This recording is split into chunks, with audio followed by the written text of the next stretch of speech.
remember to unmute everything, which is fantastic. And welcome everyone welcome everyone to session 5 or episode 5 of Star Trek Valhalla, entitled Evolution. Joining me today are 5 of my friends, some awesome role players that have joined me on this Star Trek Adventures adventure. Is that like two? Is it Adventures It's a Adventure? lot of It's a adventure. lot of adventuring, ideally, which is the goal. But enough out of me. I'm going to go around. We're going to go around. I'm not going to go around. They're going to go around the table. They're going to say some stuff, and I'm going to shut up. So, Brian, take it away. Hello, I am Brian. I'm at MindOverBrian on both Twitter and on Twitch, although on Twitch I spell it with a 0. And I am playing Captain Asbatreso, the, not Bajorn, the Betazoid captain who has forsworn his telepathic powers.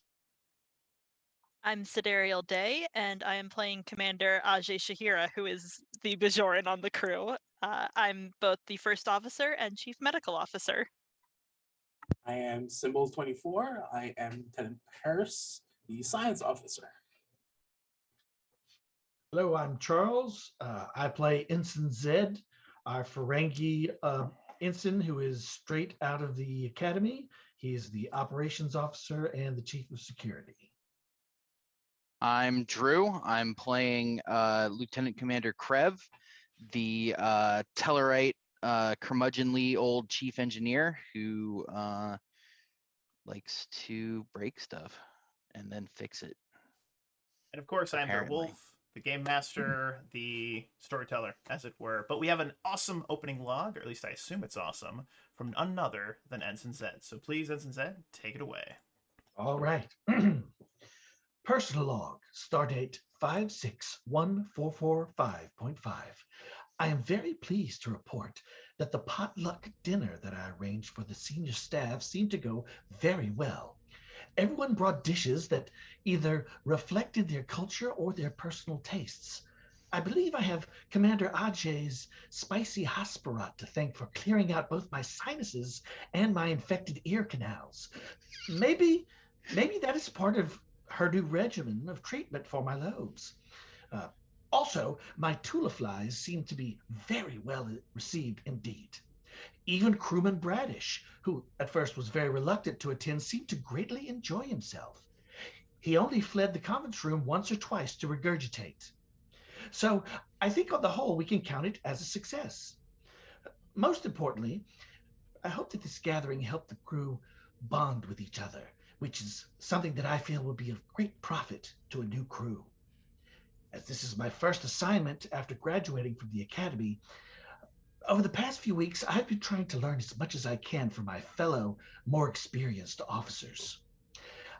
I've been taking to heart Commander Ajay's advice on how delegating responsibility is key to managing a department, and I've learned much from my observations of how she exercises command. I've also been closely watching Lieutenant Paris. He has a sharp intellect and a propensity for decisive action, and I hope that if I watch him closely enough, I'll learn to emulate these qualities as well as he does. Commander Krev continues to astound me with his engineering knowledge, and already I've picked up things from him that I would have never have dreamed of in the academy. He's also provided me with some excellent advice on how to interact with the captain. But according to Captain Treso, I think Commander Krev's advice might have been a bit premature. I'll need to first establish a basic work relationship with the captain before I can interact with him with the same air of familiarity that Commander Krev does. As for Captain Treso, I'm greatly enjoying serving under his command. I'm amazed at how different he is from my father.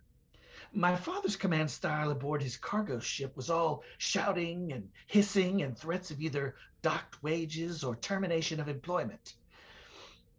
Captain Treso, on the other hand, has a command style that encourages input from the crew and a collaboration of ideas. He has an easy confidence that seems to inspire confidence in myself as well. Here on the Ragnar, I feel as though I am in the perfect place to really learn what it is to be a Starfleet officer. On that note, the crew and I are still trying to learn more about the strange singularity we encountered a few weeks ago, as well as what to do with the 2 individuals we rescued from it. Commander Dabob, the Andorian who claims to be the chief engineer of the Ragnar, and Petty Officer Locke, who claims to be the son of Admiral Locke. Complicating matters is the fact that both may be time displaced, and thus far we have not been able to find any record of them in any Starfleet records. In the meantime, the Ragnar is continuing to explore the Shackleton Expanse as ordered. The dense stellar cloud that, so far, seems to make up the majority of the expanse has been interfering with our sensors. Despite this, long-range scans have picked up faint warp signatures that do not match any recorded signature patterns in our database. Perhaps they might indicate an unknown species awaiting our discovery. My lobes are tingling with anticipation at what we might find. Computer in personal log entry for Ensign Z. Absolutely brilliant, good sir. Absolutely brilliant. You may have 2 Thank you. momentum on top of the one you already Yes. have for some reason. Don't know why, but I say go for it. In fact, you One know for what? each load. I encourage chat to spend it. There's some momentum spends in there for the crew.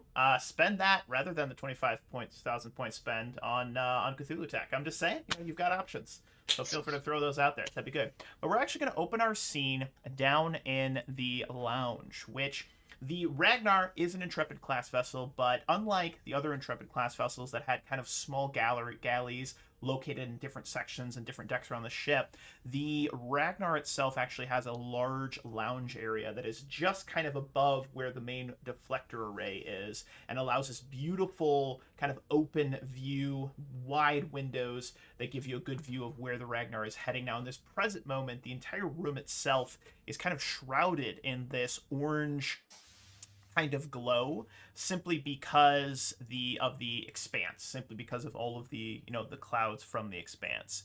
And if you give me just one quick second here, worst game master ever. Let me just go over here. Let me do one of these.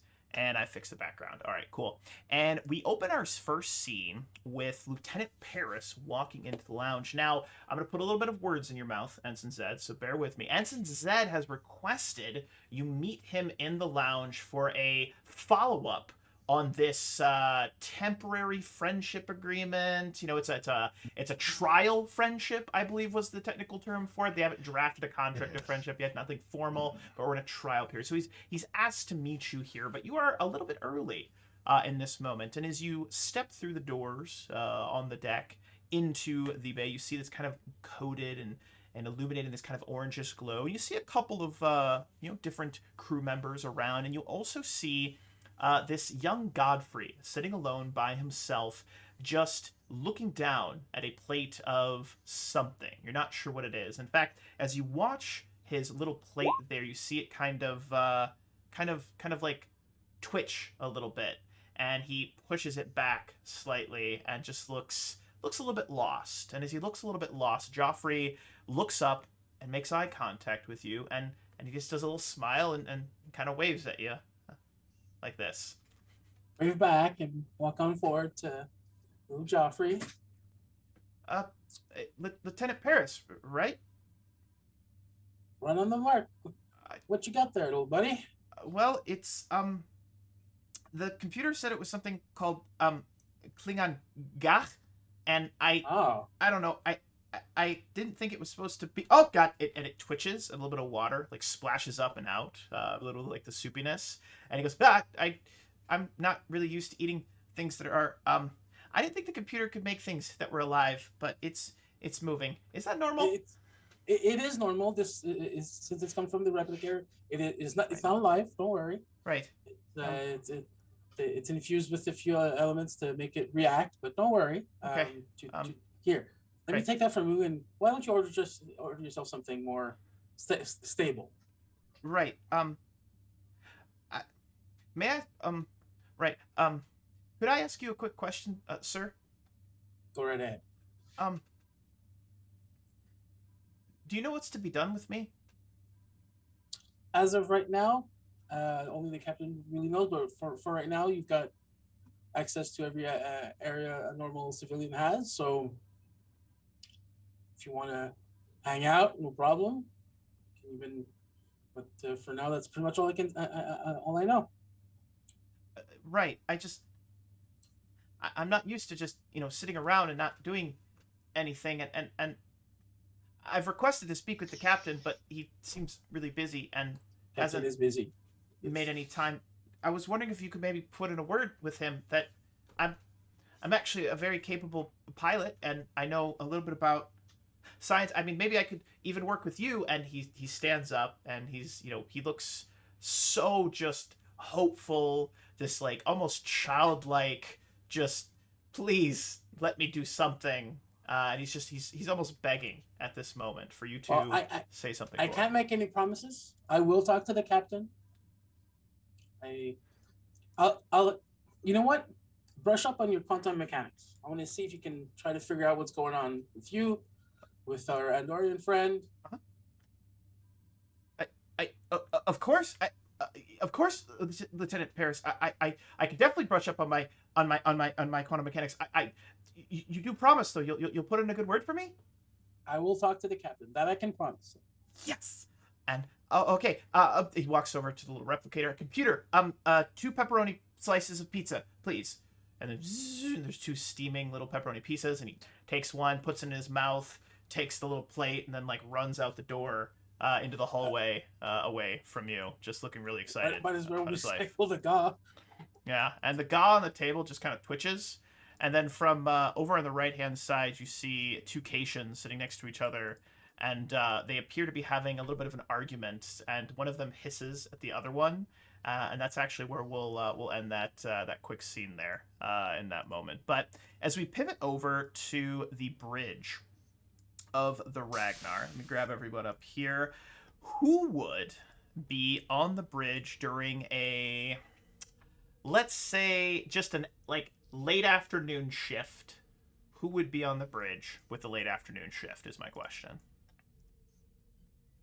I can see Zed there. Zed would be there? Okay. Captain. I'll be up there for once. I like it. I like it. So we got Krev up at the engineering station. We got the good captain. Doctor, would you be there as well? Or would you still be down in medical working on something? You're muted, as is tradition.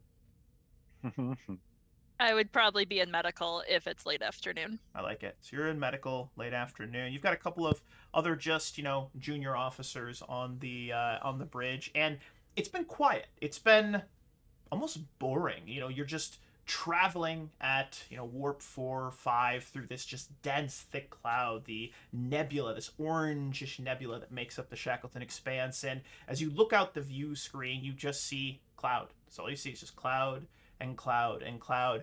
And from the front, up at the helm, you see that the helmsman looks a little bit lax in this moment. Lieutenant Shear, you see they're leaning on their arm, just looking up, and then you hear them let out this heavy sigh, Captain. I'm talking like they took in all of the air in the room and just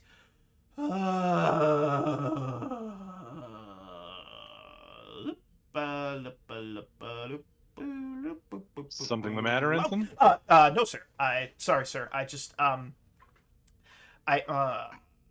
we supposed to find something out here, sir? What's the nature of the unknown, son? Sometimes it takes a while to find stuff. Right, Captain. But it's been like 2 weeks of this, and I'm gonna be honest. If I see any more orange cloud, I might try to gouge my eyes out. Purely joking. In which case, sir, you I wouldn't actually do that. may have signed up for the wrong mission. I hear this is going to be orange cloud for a while. I am still expecting that report on the effect of the particulate matter in the cloud on the shield stability and the accuracy of the helm operations. He puffs up his cheeks a little bit. Right. Reports. Yes. And you know what's great about that, Captain? I will have that on your desk eventually, sir. Good, Ensign. Captain, I would hate to have to note on your report, on your file, that you were tardy with reporting, that kind of thing. You won't have to worry about that, sir. And then Ensign Zed pipes in. yeah. Captain, I assure you, I find this most exciting. Orange is my favorite color. Glad to hear that, Ensign. But the ensign at the hull is at the hull at the helm is makes a pretty good point. Let's, Mr. Paris, would you mind doing a long range scan? Let's just see if maybe we can find something interesting to take a look at. Maybe Long range give scan? Ensign Shear's eyes a break. With pleasure, sir. We're gonna have you roll a control science with a difficulty of 0 on this check. Actually, difficulty of 0. And the ship's going to help you with that, I hope. Absolutely. Let's get the crew of the Ragnar some momentum because they're gonna need it. Wait, what? What? What? Oh my. And, I assume sensors. Absolutely. Sensors what? Science. So, control science. Beautiful. There's one. That's one momentum. And of course, cartography as a focus, right? I'll allow it. It's a little bit of a stretch on this one, but I'll allow it. All right. So physics then. Just roll the check.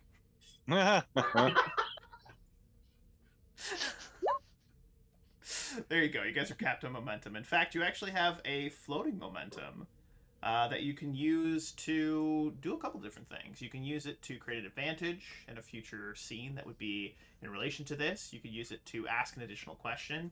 You also have your free science question, but let me give you the answer to what you find. And you've been looking at your console for the last several weeks, and it's been nothing but, oh look, more shock than expanse. Oh look, more orange nebula. Oh look, more orange nebula. Oh, that one's a little bit darker orange. That one's a little bit lighter orange. That one kind of looks like Ensign Zed. I mean, if you look at it, kind of looks like, if you can see, like the no, wait, that's just a cloud. No. And you're just going and going and going and going, and you look down at your console, likely expecting to see the exact same thing. And as you look down, there's something different. There's a small little, almost like a little pulsar, like a little bing, and it picks up and it's detecting as a warp drive. It's a warp signature, but like no warp signature you've ever seen. I will describe it to you as, imagine someone created and built their own like a little twin banger engine, and they built it out of scrap metal. This thing is held together. It looks like it's held together by duct tape and prayer. Like, it is the dirtiest warp core you've ever seen. In fact, the way that this signal is giving off, because you did get such a great success, this thing looks like it shouldn't even be functioning. Now I'm going to give you a couple questions. You've got the one floating momentum you could use to ask additional questions. You also have your science officer question you can ask being the chief science officer. What would you like to ask, if anything? How far is it from us right now? Based on your current speed and direction, you would have to divert course slightly to port. Take you about 10 minutes to get to where this signal is. And in fact, what's strange is that you realize, like, you should have, even with the denseness of the cloud, I'm going to give this one to you for free. You should have picked this up a while ago. It's almost as if this warp signature just kicked up, like just as you look down. It looks fresh. It also looks like it's fading very quickly. Well, Lieutenant, sure. I think your afternoon just felt more exciting. Just picked up a new warp signature, Captain. Source?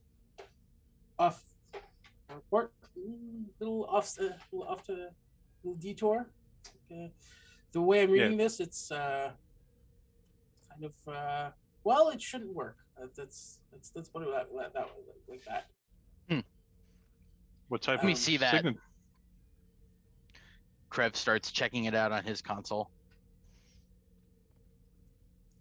Kind of signal are we talking about, gentlemen? Is this a ship in trouble? Are we? This, from my reading, it looks like it's bolted together with like half-made self-sealing stem bolts type of warp core. So, yeah, it's a warp signature. It's there. As you're watching it, Lieutenant Paris, the warp signature is getting weaker. And it's not that it's moving away. It looks like the engine itself, the warp signature, is starting to fade. and Lieutenant Karev, you wanted to analyze the same data. You can go ahead Yes, and give us a please. control engineering. However, this is going to be at a difficulty of 2. Okay. I have a focus of warp drive Yeah, that'll absolutely work. systems. 100%. Yeah. Control.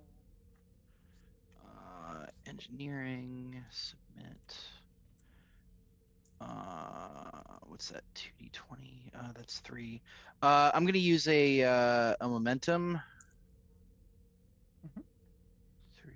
Submit, and I have a focus. Submit. Boom. There's your 2 successes. Absolutely brilliant.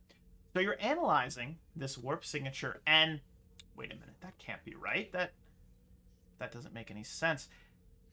The warp signature itself, although the computer's not directly recognizing it, it looks completely brand new. It's not anything that's on, in the computer database. You, Lieutenant Karev, you think you see, just for a moment, if you imagine like the warp signature is maybe like a wavelength of some kind. You're looking at it. It looks almost Klingon for a moment.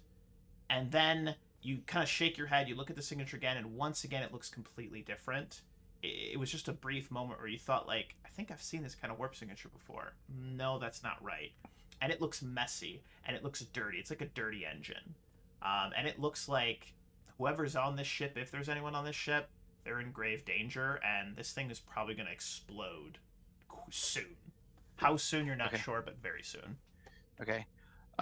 Captain, the whoever these guys are, their ship's about to blow. They don't have much time left, and I think you should know the warp signature feels a little Klingon-y.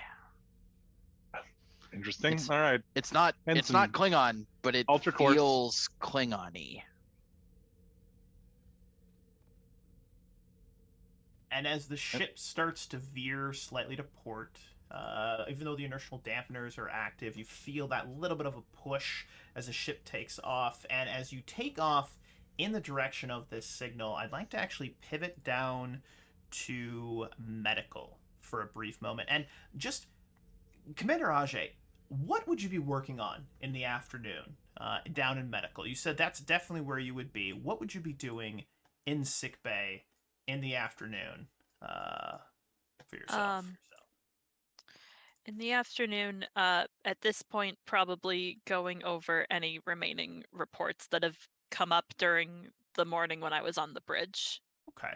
There's been a small complaint recently of some like really bad heartburn that came up right after the potluck among some of the crew. There was some of the leftovers that were divvied out to some of the other officers and stuff. So there's been some complaints of heartburn, a little bit of indigestion. Someone said they thought they found like eggs in one of their rooms, but that was probably nothing, not a big deal. Yeah. It's probably not flies, but no, other than that, I mean, everything's been pretty chill, pretty relaxing. And one of your medical staff, someone that we actually haven't seen before, it is Nurse Tomaz, actually rounds the corner and just does kind of those little like knock knocks on the door.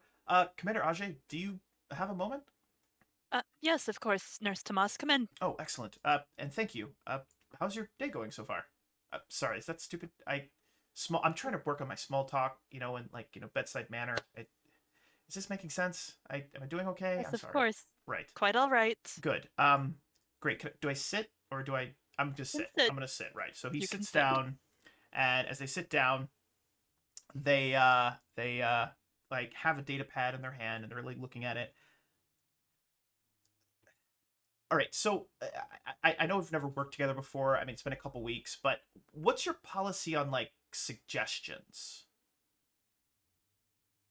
I'd like to hear them. So you're open to them, is that right? Yes. Yes. Okay, that's awesome. So, I don't know if I'm overstepping, but again, I'm just gonna go for it. I've been looking at the data on the two guests aboard the ship. You find something?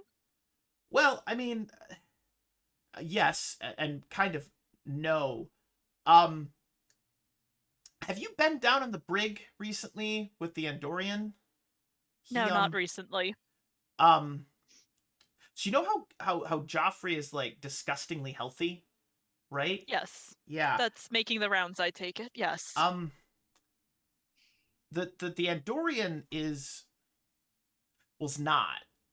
He kind of Mm, he's kind of like he should be dead. what? But he's not. I don't know, it's weird. Could you look All at of the this? scans, yes, of It course. just All of the scans suggested slides he was healthy, slides the or data pad over I to wouldn't you. have let the captain put him in the brig without more protest. Right, and you're right. You're right, Doctor. Commander. Sorry. Either's fine. He is healthy, but could you just look at the data Yes, pad of really quick? course. And I'm gonna have you roll a reason medicine. Difficulty on this is gonna be a 3. You said reason medicine? Yes. Since we've got so much momentum, I'm gonna spend 1 to get a 3rd die. And the thing is, I'm not blaming anyone for not seeing it. I'm kind of obsessive when it comes to, you know, medicine. But it was bothering me that they both seem so disgustingly healthy, I believe is the technical term we're using right now. And well, the thing is, he is healthy, but he shouldn't be. And as you go to make your Xenobiology check, as a focus. 100%, 100%. Beautiful. That is exactly what you needed. And as Cool. you analyze the data, what you realize is that this Andorian has several versions of like stage 8 cancer. He should be suffering from like the worst dementia, and just like his brain looks like it should be melted, but it is in a constant state of flux. So in one moment it looks like he should be literally dead, and the next moment it's like he's completely normal. And you have to really sift through the medical data, and it's like if you were running a tricorder over him, you wouldn't see it if you were just doing a cursory glance. But this particular nurse has been so obsessed with it, she finds just like these brief half a millisecond glimpses in the data where the scanners, the tricorder would just be like, look at all this data. But as soon as that scan happens and it goes back to being he's disgustingly healthy, all of that data like disappears. And somehow he reverse engineered or found this, and he's just sitting there and he's looking a little nervous right now. You know, he's looking a little nervous in this moment, kind of rubbing his hands together. He's like, I don't know what this means, Doctor. It just seems weird, I guess. Weird. Maybe the tricorder's It's weird. broken. I don't know. I'm not an engineer. Or maybe this has something to do with those particles. Nurse Tomas, other than this, do you have anything else, other than this data, do you have anything else that you've been looking into on this? No, I was looking at the data and kind of tooling around, and I found this and I came to you right away, ma'am. All right. If you think of anything else or see anything else, please let me know. This is very helpful. Of course, yes, ma'am. And for right now, I'm going to forward this on to science, since they've been analyzing the particles that we found at that singularity, I hope. Lieutenant Paris, your ears are burning. And Ensign Zed, maybe yours feel fine, surprisingly enough. Yeah, definitely cleared everything out. Go ahead, please. and maybe this will help them figure. Maybe this will help Lieutenant Paris and anyone else working on it figure out just what exactly those particles were doing. Yes, ma'am. And thank you, ma'am. And he stands up. He looks a little proud of himself and looks like he feels good. He walks off and heads out. And with that, we're going to cut back to the bridge where the Ragnar has been traveling. I don't know. Would you have increased speed, Captain? Would you have had them increase speed? Okay, so If you went they're in danger, we'll get there as quickly as almost possible. to maximum warp. So what would have taken 10 minutes at the current speed only takes about literally a minute or two to get there. And as you drop out of warp, you find yourself in a small bubble where the dense orange cloud that is the Shackleton Expanse isn't quite so dense in this cloud. And I'm going to go ahead and I'm actually going to move you over to a brand new map where you are going to see the Valhalla, the Ragnar herself, and then not to scale, all right, not to scale, but a little ways off, you see this tiny, it looks literally like a trash can. And there is this green kind of gaseous substance that is just spewing out the back. And as it spews out the back, you'll watch as it kind of hits the Shackleton Expanse, this nebula cloud, and that cloud starts to kind of burn away. Whether it's intentional or just a byproduct of this dirty engine, you're not sure. But I'm going to have Lieutenant Paris go ahead and let's make a quick control science on on that. I'm gonna scan that for life forms. Yes. Bridge You know to what? sick bay. You know what? I'm just going to give this one to you, Lieutenant Paris. You find 2 life forms. They're both very weak. The computer is also not recognizing them. I have 2 weak life signs. Sick bay here. Go ahead, Captain. We're pulling up on a what looks like a rudimentary warp capable ship, and it looks like it's in pretty rough shape. So beware, we may be beaming casualties down. All right. We'll be ready. Thank you, sir. Ajay out. As you're making your scans, the computer, and this is going to be at Lieutenant Paris's station as well. And actually, I'm going to have it ends in Z.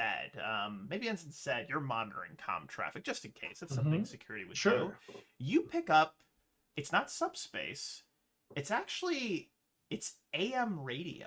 You're picking up, and it's a short range transmission. And it's like a ham radio kind of thing, but it's an AFM frequency, so it's a ham radio kind of thing, but it's AM frequency, which is weird, I guess. I don't know. I'm not a doctor, or even a scientist. But as you're picking it up, you pick up this. It's very scattered. It's very staticky, but you pick up this feminine, this female-sounding voice, and she's coughing as she sounds like she's saying it almost sounds like a prayer. And she calls out, you can hear in the background like sparking and it sounds like maybe flames or fire burning, and you can hear her coughing through the smoke, and she says, Aqua, Valkyries, take me to Stovakor. We are ready. And that's all you get. And it sounds like she either passes out or the signal cuts out. You're not sure. Zed will quickly say, Captain, I am picking up a transmission in a primitive radio frequency. May I play it? Please. And he would activate it so that everyone on the bridge would hear exactly what you just described. And Trini, what's the status on that ship?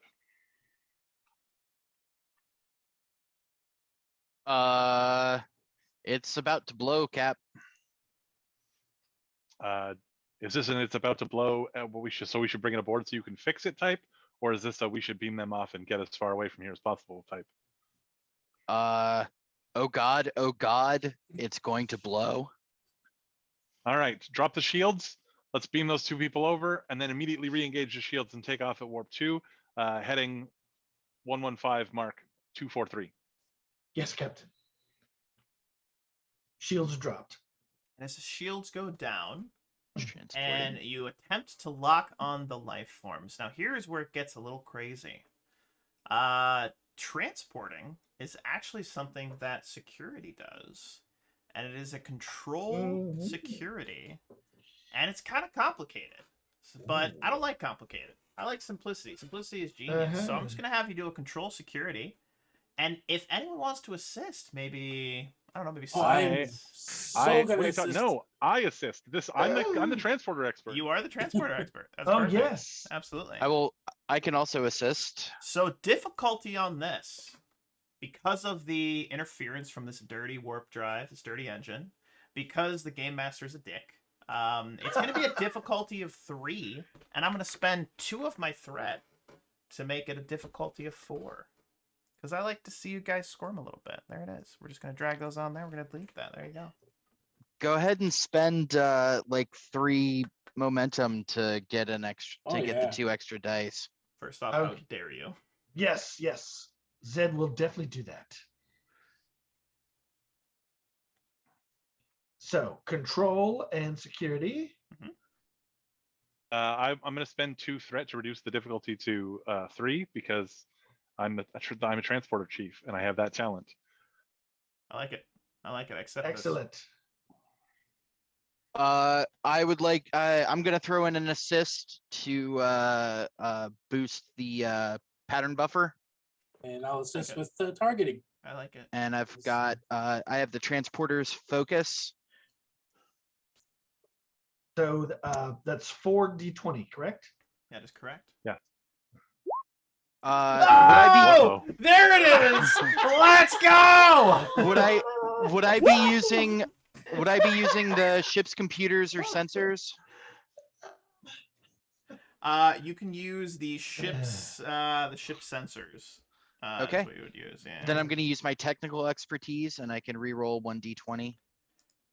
Oh man, that's beautiful. That is so beautiful. God, I love it. I did not help. Oh no! Oh my god! I got Ooh, that's I'm failure rolling with the that. complication. With the complication. Control engineering, right? Yeah. yeah. Do you have any rerolls? I have my technical expertise since I'm using a computer. Try it again. But that Submit. And an Uh, assist is 1d20, That is right? correct. Yep. That is correct. Because I assisted with my command discipline, I have advisors so they can reroll 1d20. All right. So you're at 3 successes right now because of the reroll. So Zed, reroll that Zed, complication. hashtag no pressure. Uh-huh. Have at it.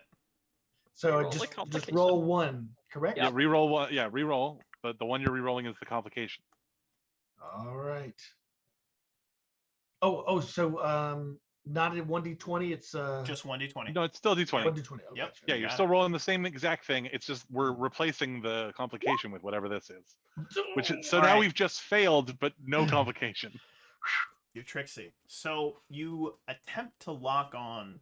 Wait, to didn't we say it these- was 3 successes? Oh, Yeah, you're right. It is 3 It's successes. 3 Yeah, because So I it is reduced 3. it because I gave it 2 Yes.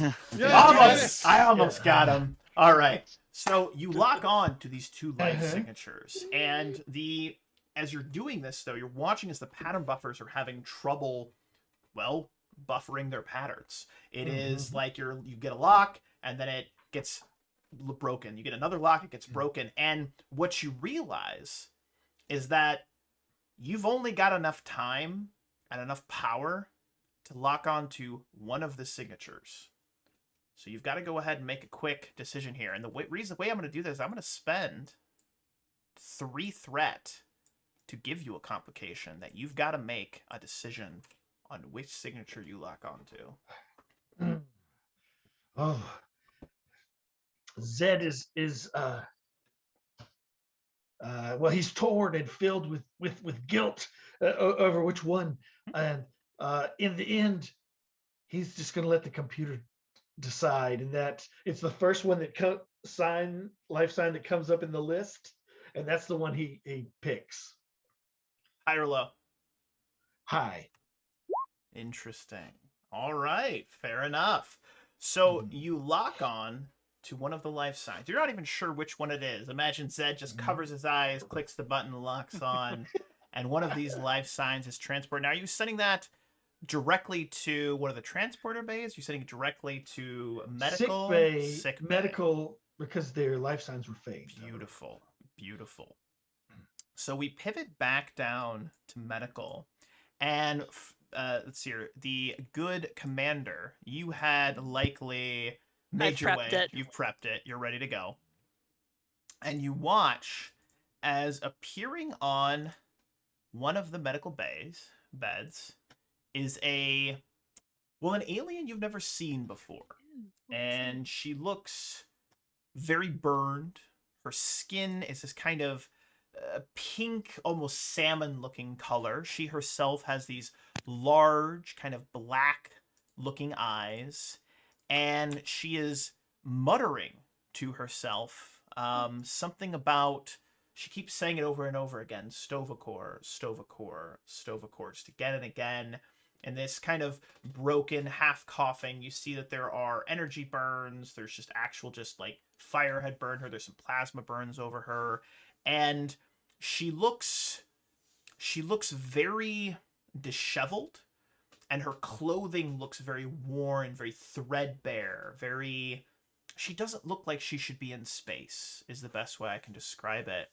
And as you get close to her, Commander Aje, she is kind of looking left to right. You see she's got these blue tattoos on the side of her head. She's looking left to right, and as she looks up at you, there's this moment of what you think might be fear upon her face, a little bit of confusion, and then it settles into this almost this look of relief. You watch as these large black eyes, her kind of eyebrow, she doesn't have eyebrows, but like the ridges above her eyes kind of like creak down a little bit, and she says, "Have I made it? Am I in Stovacor? Are you one of the Valkyries sent to rescue us?" This is the Ragnar, not Stovacor, whatever that is. She shakes her head as though she doesn't understand, and then passes out on the medical bay. Yeah. Shade's gonna get to work treating those burns then. Beautiful. I'm going to have you roll a control medicine. You can be assisted by one of the medical staff there. You've got a couple of nurses that are moving in. Brian, I believe one of those characters, the one that I was playing, forgive me for taking them over. I do apologize. You can go ahead and roll for that. It's going to be a control medicine. Difficulty of this is going to be a 2. And this is just really to stabilize them. But as you're doing that, we're going to pivot back to the space sheet where we watch as this vessel is starting to spiral as there is a tiny little pocket explosion.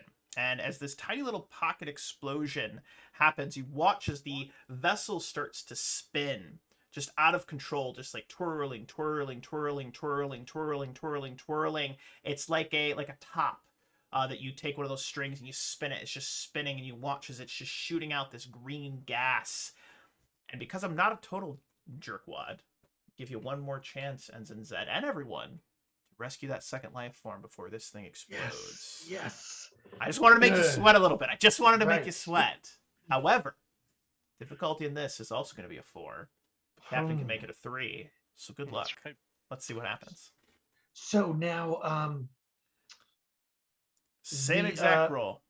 So I'm gonna use. I'm gonna use. I'm gonna help. I'm gonna assist, but I'm gonna tell Zed to route it through transporter room 2, which is the one that I installed the experimental pattern discerner on, so that he should.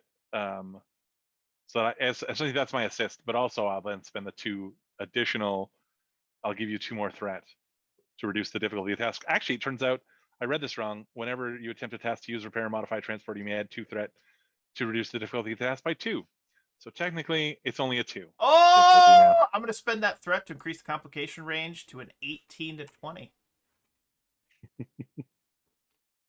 I want to see someone get messed up in the transporter. Wait, what? Oh. Don't say that, Wolf. You're a monster. Commander Aje, we're going to get back to you in a moment. I do see your rolls. Thank you for rolling that. Awesome. So we have 1 momentum. Should Yes. okay. Yes. Oh, yeah, All right. Use it and use some thread as well if you want. Oh no. Oh no. That is the most beautiful thing I've ever seen in my entire life. Oh no. I love where your mind's at. Thank you, Brian. Whoa! That's the 2 successes you need. Science. There's 3. You're getting momentum back. That's good. And another momentum. That's just fantastic. Any crit fails. 19. There's another complication. There's 2 complications on the table. Okay. Ensign Okay. said you can re-roll the complication. You can reroll the complication. All I right. can't, I don't. but think you should. can. I think you should. You should reroll. I have You should. advisor, which will allow you to Definitely should re-roll one of the it. You d20s. should reroll. You should reroll. Excellent. Excellent. Let's see. Hilarious.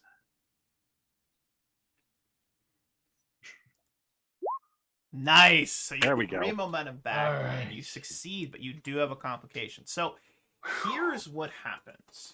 Here's what Sorry. happens. Ensign Zed, this thing is spinning like a centrifuge. It is going wild. It is almost, it's like trying to catch a pig covered in grease inside of one of those carnival rides that's spinning. And you're wearing a blindfold. That's how difficult this is. So it is absolutely insane. And you're like, Lieutenant Paris, you're over there like trying to help. Lieutenant Krev is over there trying to boost the signal. Captain Tracel's like, do the thing, and it's just Right. wild. And you watch. There's a split second where the transporter locks on to that life sign, and you energize. And you watch as it. But as you do so, you realize that you didn't just grab the life sign. You grabbed a bit of the ship as well as you did it. And as this happens, you all hear it. You hear that there is a tiny little micro explosion in transporter room 3, I think is what you said, Two. Traso. Transporter room 2. And the alarms start going off, and you start getting some reports of damage and some, not casualties, but some crew injuries on the vessel. So what we're going to do is I'm actually going to have you note on the Ragnar. If you go to the Ragnar's character sheet, you're actually going to note under structure, there's going to be one breach on structure, one breach, as transporter room 2 is going to be inoperable until it's fixed. But the good news is you did rescue this life sign, this individual off of the vessel. And as that happens, there's a simultaneous explosion as this tiny trash can looking, just duct taped together vessel just explodes, sending a shockwave. You have plenty of time to raise shields. As the shockwave hits you, it's more like dust or little particles of sand hitting the vessel. It's a tiny explosion. It was a tiny little warp drive, but all that is left is a bit of this greenish kind of fire that kind of seems to eat away at some of the Shackleton, and then it dissipates, leaving you just in this kind of open bubble, almost like you're in a clearing inside of a forest. But as we pivot back over to the medical bay, we see Commander Ajay, you have begun your scans on this unknown alien species. But what's interesting is that the medical tricorder, the computer, keeps trying to give you recommendations for Klingons. But then the computer will be like, doot, and be like, that's not right. But it's like the computer's almost confused as to what this species is. And as this is all going on and you've rescued this young woman, there is an additional creature, I suppose you could say. Not a creature, that's the wrong way to put it. Additional individual. Well, I don't want to call them creatures. An individual that will arrive on the vessel as well. And let me grab them really quick. We got this gentleman. Now, this gentleman looks to be... Oops. This gentleman looks to be a... the first one looks kind of female, a little bit more dainty, a little bit more like feminine features. This one appears to be a little bit more masculine. His clothing is still the same kind of tattered, a little bit raggy. It looks like he's wearing like a collared shirt straight out of like the early 2000s, but it's patchy and it's missing some buttons, and it almost looks like he's trying to look fancy but doesn't have the clothing to do so. And as he is transported, you see he's also unconscious in this moment. And he is very severely burned. Half of his face looks like it was melted. But with that initial check, you realize that you'll likely be able to at least stabilize these two individuals. But I'd like to just give you the scene for a moment. Let me know what you'd be doing. Right. Since it looks like Nurse Tomas is in there with her, she'll direct him to take over the presumably female while she turns to the new one. Since with her at least somewhat stabilized, she's willing to trust a greener nurse. Yeah, absolutely. You can do that. And as you Yeah. turn to him and begin your scan, I'm going to have you roll a let's do a reason and medicine, a difficulty of 1, because you've already succeeded in kind of analyzing this species. He looks different, but similar to the other one. They look like they're likely maybe either related or of the same, I guess, genome would be the phrase so for it. Yeah.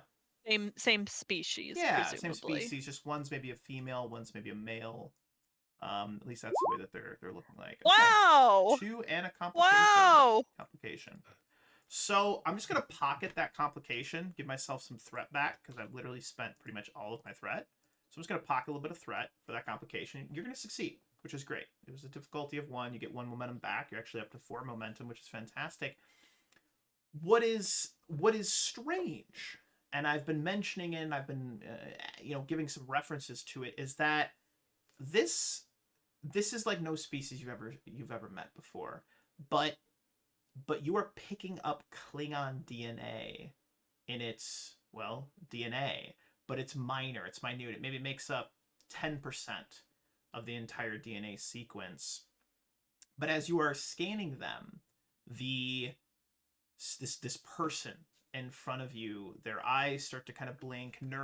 One of the nurses comes over and is starting to apply some medical sprays, is starting to try and fix up, and you watch as she's scanning it and running it over, and you see some of the skin starting to grow back, doing what a good nurse does. And this gentleman starts to kind of open his eyes. Not both of them, just the one is burned away, but the one eye opens, and he reaches out and he grabs your wrist. And it's not aggressive. It doesn't hurt. It's not an attack.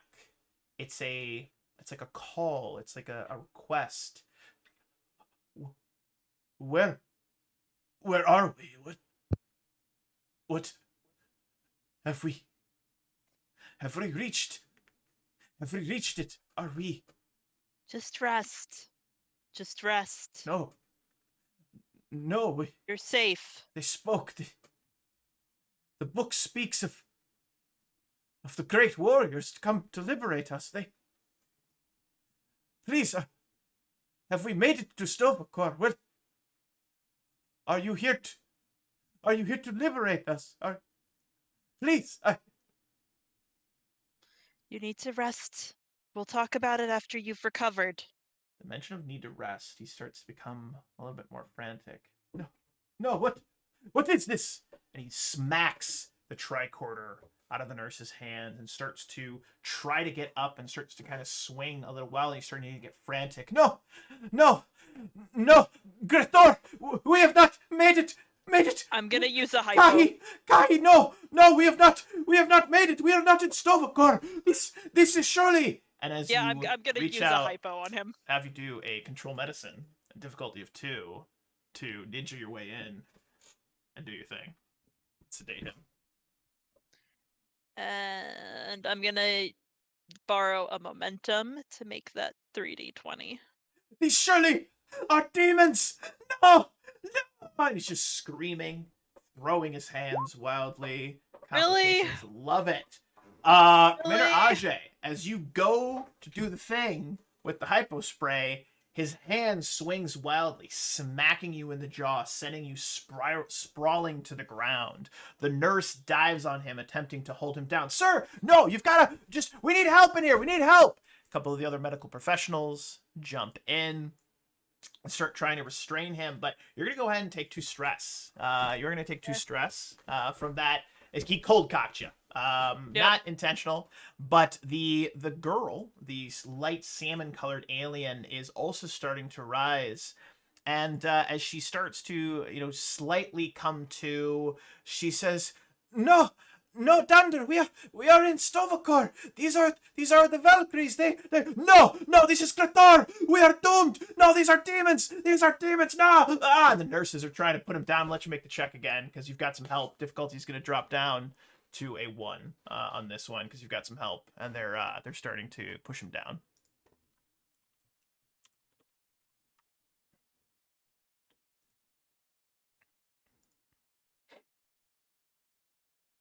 really excited for you to roll another. Yes, that's fantastic. Why? So you're gonna succeed Oh my god. with the complication, which is beautiful. So you get in there.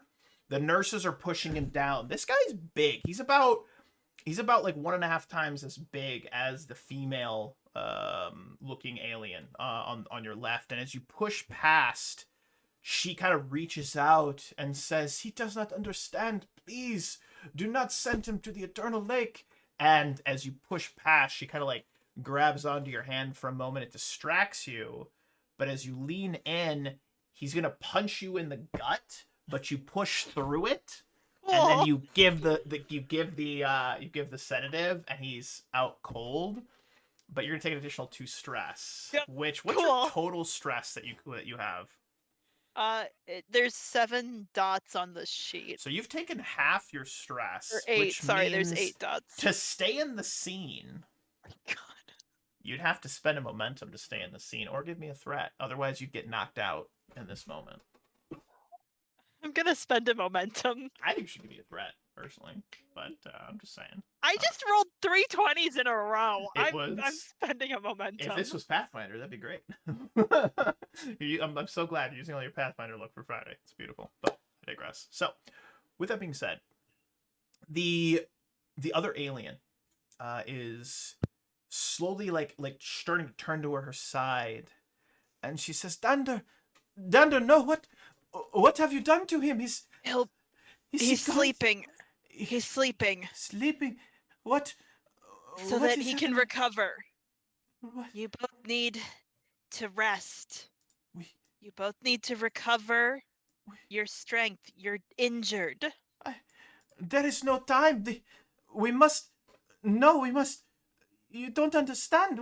We have come this way. We have made the great journey. We have gone in search of Stovacor, like the warriors before us. We are in search of great warriors to help us, to liberate us from.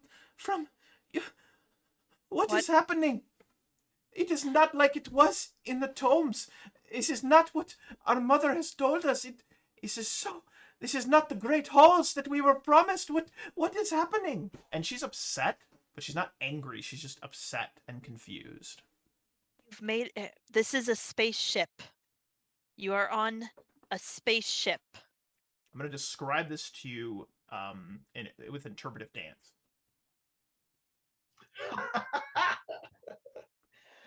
The vessel you came here on. It's similar to that.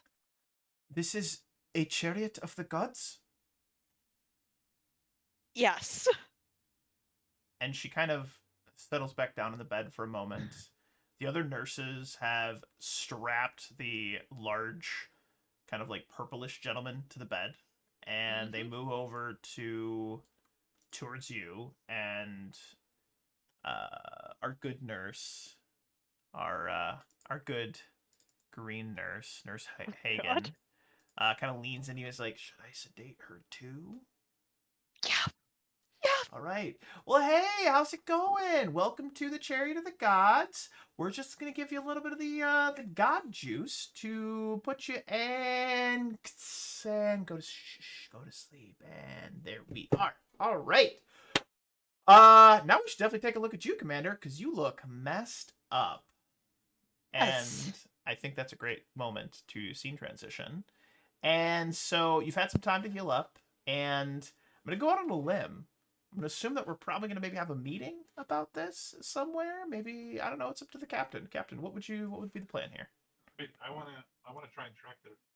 Sorry, I want to try and track their ship, and we should be able to do that because apparently it was leaking engine yeah. coolant like a Yeah, mofo. you absolutely can. And so we're gonna pivot back over to the bridge for a moment. And thank you, Mimi. I thought you did an absolutely fantastic job in that scene. Well played, well played. Pivot back over to the bridge. And so this is all happening simultaneously as Commander Ajay is getting the crap beaten out of her. Getting her ass kicked, as it were, by a guy that's not even trying to fight. I'm just saying. Don't take her on an away mission. So there it is. Just kidding. I She's digress. the first officer. Hard yikes. I think someone did say have some complaints about people taking on multiple roles and things. No, but I digress. All right, let's move on. So, with that being said, I love you guys. So you are still on the bridge, and Captain, please take the scene. Mr. Paris, Yes, sir. can you give me? Actually, how likely is it going to be that we can follow that ship back to its point of origin? If I had to guess, pretty easily, sir, the amount of warp juice that probably leaked out give us a very good indication. It's as if Krev, did he just say warp juice? What are they teaching kids at the academy these days? hashtag warp juice. All right, well, find me a direction, Mr. Paris. Hi, Captain. Ensign Shreve, be ready to follow that direction. What the hell is warp juice? I'm still stuck on warp juice. I love it. I can't even. That's great. Oh man, that's fun. That's fun. So yeah, I'm gonna try and scan and see if I can follow either some form of warp plasma trail or. So I'm gonna describe this to you. Imagine that you were you're like a donkey, right? Thank you, Fire. Yes, hashtag warp juice. You're a donkey, all right? You're like riding a donkey. Now imagine that donkey has a couple gallons of paint that have little tiny holes in them and it's leaking paint. That's how easy it is to follow this warp trail. So this is difficulty 0 check. Just go ahead and make it. And you can just follow this thing right back to its source. All right, so a little control science. Absolutely. With the help of the computer, right? 100%. Let's max out that momentum, since Mimi had to spend it not to die. Poor Mimi. What a twist that would have been. She was a good doctor. She got beaten to death by a guy that wasn't even trying to fight her. I'm sorry. I'm done. I hear the ship is helping with a computer science. That is correct. And Nope. Yes! Oh no! Yes! I'm just gonna pocket the threat because you can't That's amazing. actually fail this, which is wonderful because it is a difficulty 0 threat. Oh, and we do have a threat redeem, which is fantastic. can I use my stellar cartography as a focus? We do have a threat redeem. Fire, I thought we were noted. starting to be friends. Yeah, I don't know. I think Fire maybe or not. I don't I'm know. gonna use my stellar cartography as a focus. That is hilarious. Dare I say hilarious. All right. And that's great. It's absolutely great. There we Boomski, let's go. do momentum back to you. So here's what's interesting. You can follow it back to its source. In fact, it's not that far away. It's, for lack of a better phrase, it's a hop, skip, and a warp jump away from where you are, right?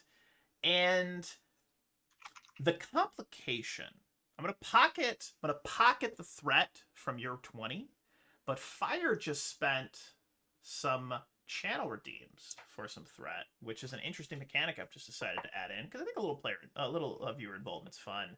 The threat is that you know how like you were picking up that Zed was picking up that AM/FM kind of radio thing? You're picking up like old style satellite signals.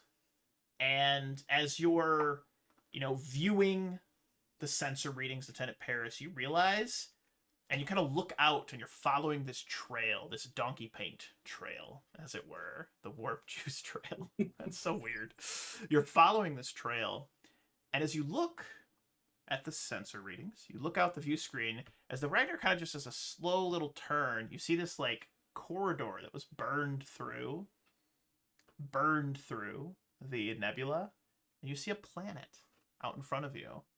And as you look out, you watch as this tiny, like 20th century looking satellite just goes flip, flip, flip, flip, flip, flip, flip, flip, poof, ricochets off the shields. And then you come to realize that you are basically in orbit of a planet. And then you start to pick up a lot of these little satellites around you, and you start to hear this tink, tink, bzz, bzz, bzz, as the Ragnar is being bombarded by satellites. Not that satellites aren't attacking them, it's just you're basically in a satellite field. Not an asteroid field, but a satellite field, and it's fantastic. And I'm going to actually move you guys over to a slightly different map so that you can see this new planet, as it were. And I will drag the Ragnar over here. So this planet, you are in like high orbit of this planet, like high orbit. And suddenly all of the sensors are starting to pick up all of this like comm traffic, but it's all like AM, FM, short range radios. You're picking up like GPS signals, like 20th century Earth style stuff. And you're getting a lot of these like panic signals of something just knocked our satellite out of orbit. What's going on? Is it a meteor storm? What's happening? And it's a little frantic right now. And as you're registering all this information, Captain, Ensign Zed, and Lieutenant Commander Krev, you watch as this kind of looks like a Hubble telescope is moving very close into range of you guys. Looks like a giant telescope, and you're gonna have to move quickly to get out of its way. Helm, we should probably get out of here, guys. Someone. Yes, The- Captain. I recommend that we move out of the range of the satellite so we do not disrupt their communications Make it so. network. And the ensign at the helm navigates and maneuvers the Ragnar up and out of the way, barely missing this Hubble space telescope style satellite. I mean, it's like literally like if it was an inch closer, it would have like scraped. You can maybe even hear it like just ever so slightly scrape the shield, so they get boom kind of noise. And you move to high orbit, so you're far enough away to where you're not going to run into any other satellites, or if you do, you could very quickly maneuver out of the way on thrusters. But you are looking at this strange planet, and it looks to be there are like these rows of lights that travel, and then there's this large, I'm talking Europe-sized, looks like a Europe-sized city of lights. And there's a lot of these dark spots all over the planet, but you see that there are these rows of lights that travel almost like a girdle around the planet. And you're picking up just a lot of old, AM, FM, short range radios, ham radios, kind of style signals off the planet, and it's picking up like it is again 20th century Earth, like our time, kind of thing. But I leave the scene to you all to discuss. Was Zed, first of all, if he's gotten reports from the skirmish in the med bay, he'd like to send 2 security officers there, and then he would like to assess the planet's security threat capability. Does it have like nuclear missiles? Does it have any kind of spacecraft, or is there anything that I can find that would be of a threat to the Ragnar? Maybe. And when I say maybe, we're gonna make you make a roll for it. Okay, yes. Because maybe. So I'm gonna have you roll a reason. And let's do insight. Let's do insight and security. Difficulty All right. of 2. I Quick cursory scan with the ship's computers and sensors just to be like, hey, is there any Okay. They yes. got any surface to spaceship missiles, surface to chariot of the cod missiles? So insight and security, correct? Yeah. There you go. It's 1 The success. Ragnar helped. Excellent. And boom, that's your success. So, long answer, yes. Short answer, probably not something you need to worry about. This species, this planet seems to be at that kind of nuclear style age. You're picking up, several in like kind of city centers, on key points that look like they might have strategic value. You're picking up some what appear to be silo-like facilities that likely have missiles, but I mean, a nuke against the Ragnar, you're probably going to be fine. If the shields were down and you were sleeping and didn't see it coming and they shot like 3 at you, maybe. Right, yeah. But it's not a Yeah. photon. It's not a Right. quantum. It is what it is. It's don't fall asleep at the helm. So, yeah. Well, Zed will transmit that to like the captain's arm display thing and to all the other bridge officers. Alden Paris will scan it to see if there's other warp signatures around the planet. Look at this one too for free. There is 0. This does not appear to be a warp-capable species. And I confirm that this is where the donkey trail really leads to, right? 100%. This is where the warp juice leads to. So, Captain, this is a conundrum because technically this is a pre-warp civilization, but they, if I had to make a guess, they used some non-proprietary technology for their space travel. Non-proprietary. That's funny. Can we determine where on the planet they originated from? You absolutely can. So there are these large areas of light, these kind of like bands that wrap around the planet. You are picking up that the warp signature originated from the warp juice ends in a dark region with just a few little lights. And I'll go ahead and I'll actually draw a little circle on there for you, right in that area. Looks like a small little village or a small little area is what you can best kind of off the beaten path from the rest of civilization. Well, Helm, keep us out of their visual range, and let's meet in the conference room to talk about this. Treso de Ajay. Ajay here. Would you mind meeting us in the conference room? We have some perplexing data to discuss. I might need a few more moments, but I'll make it there, I'm sure. Beautiful. Absolutely beautiful. And as we pivot, giving the good doctor a few more moments to, I guess, heal up, catch her breath from that I guess interaction.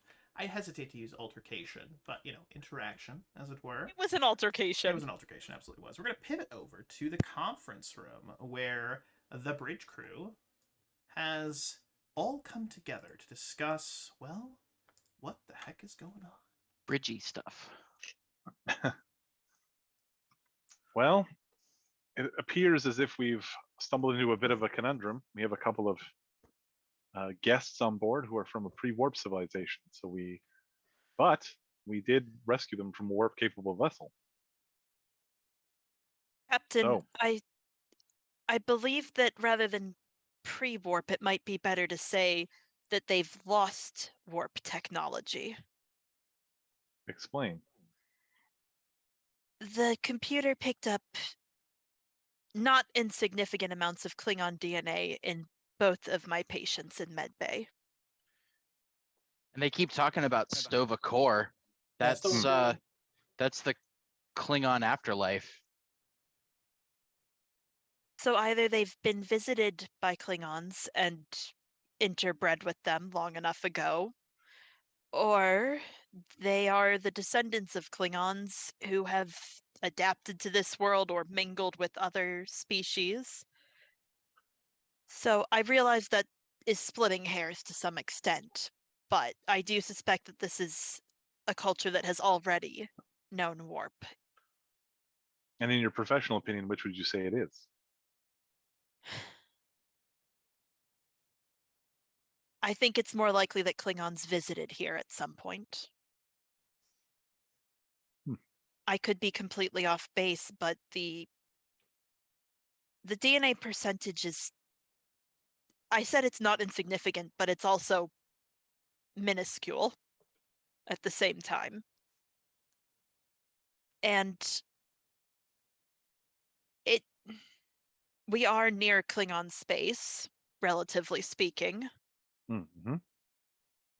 And add to that, as Lieutenant Commander Krev mentioned, the mentions of Stovakar, and they came here expecting great warriors, although they came here expecting something called a Valkyrie, which I do not believe is part of the Klingon tradition.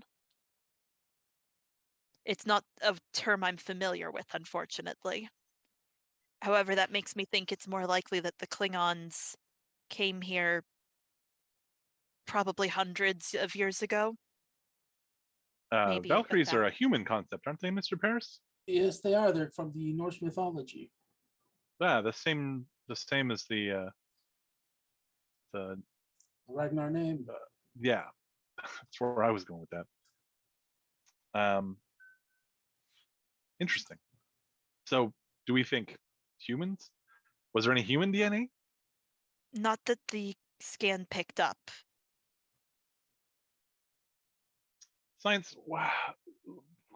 Can we do a fulsome scan of the planet? See if there's any remains of some tritanium or Klingon building Of course. materials that may indicate that a ship has either crashed or landed on the planet. It can be done for sure. We're going to need to figure out a way to drop off our guests. And I think we'll need to make a decision as to whether or not we're going to contact this civilization or not. Opinions? If we interpret the Prime Directive as stated, then if we can confirm that there were Klingons here or even humans here before, then the Prime Directive no longer applies. I recommend that we speak to the two survivors if they're in any condition to speak. Perhaps we could learn more from them. Oh, they're Before we make a certainly decision. in a condition to speak.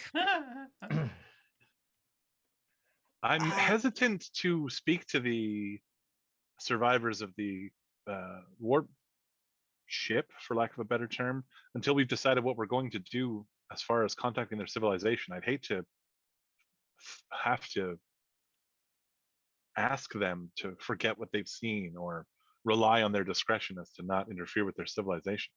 Both of them seem to be in great emotional distress, and I would recommend we keep them sedated until we've decided what to do as well.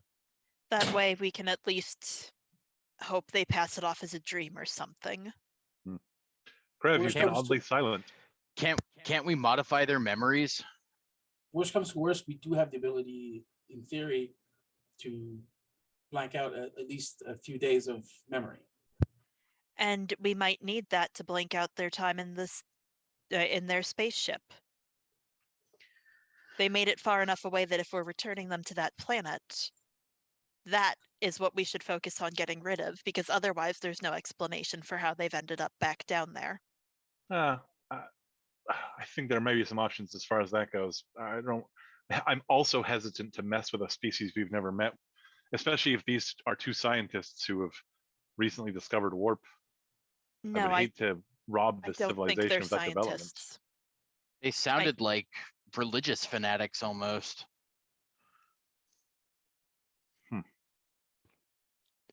I wouldn't call them religious fanatics. I'd say that they sounded like people fleeing persecution, trying to view what they were doing to flee it and get help through the lens of a culture that they possibly interacted with or are descended from hundreds of years ago. Oh, look, a Bajoran doesn't think that people are religious fanatics. All right, all right. Sorry. Trev, Sorry. A little bit. let's Doctor, I appreciate your suggestion. I think it is in our best interest to keep the two survivors under sedation until we know more. Zed, Paris, I'll ask you to monitor local transmissions. Let's see what we can gather as far as information before we make any contact. Krev, just try to stay out of anyone's hair. There's holes in the ship, Cap. I got work to do. Ensign, if you would detail 2 of your security people to stay in the med bay just in case they wake up. Of course, Commander. Thank you. Much Uh, appreciated.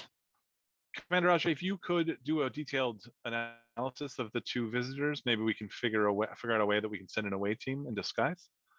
Of course. Excellent. I'll be in my ready room if anyone needs me. Captain, Dismissed. Sorry, go ahead. Sorry, Captain. I was just gonna request sending a probe down to help with scanning the planets. If you can make sure that it's undetectable to the locals, then have at it. But I want to be doubly assured. We've already interrupted their communications once. They're likely on high alert for stellar phenomena. Understood. As we're walking out, Zed will take Commander Ajay aside and say, "Please do not worry about Commander Krev. I think he was just trying to be familiar." I appreciate your belief and faith in the lieutenant commander, Ensign. But I suspect he said what he meant. He was just being a Tellarite. Uh, Krev, on his way out, will also stop by the commander and give look up at her, kind of look down at his data pad, look up and say, sorry, and then That's like a heartfelt apology from shuffle. Crab. Yeah, it Wow. really is. That's like deep. Wow! Yeah. To the heart. Wow! Woo. Love Wow. it. Ajay looks a little touched, Yeah. actually. Yeah. He went over a line. There's argument, and then there's that. Yeah.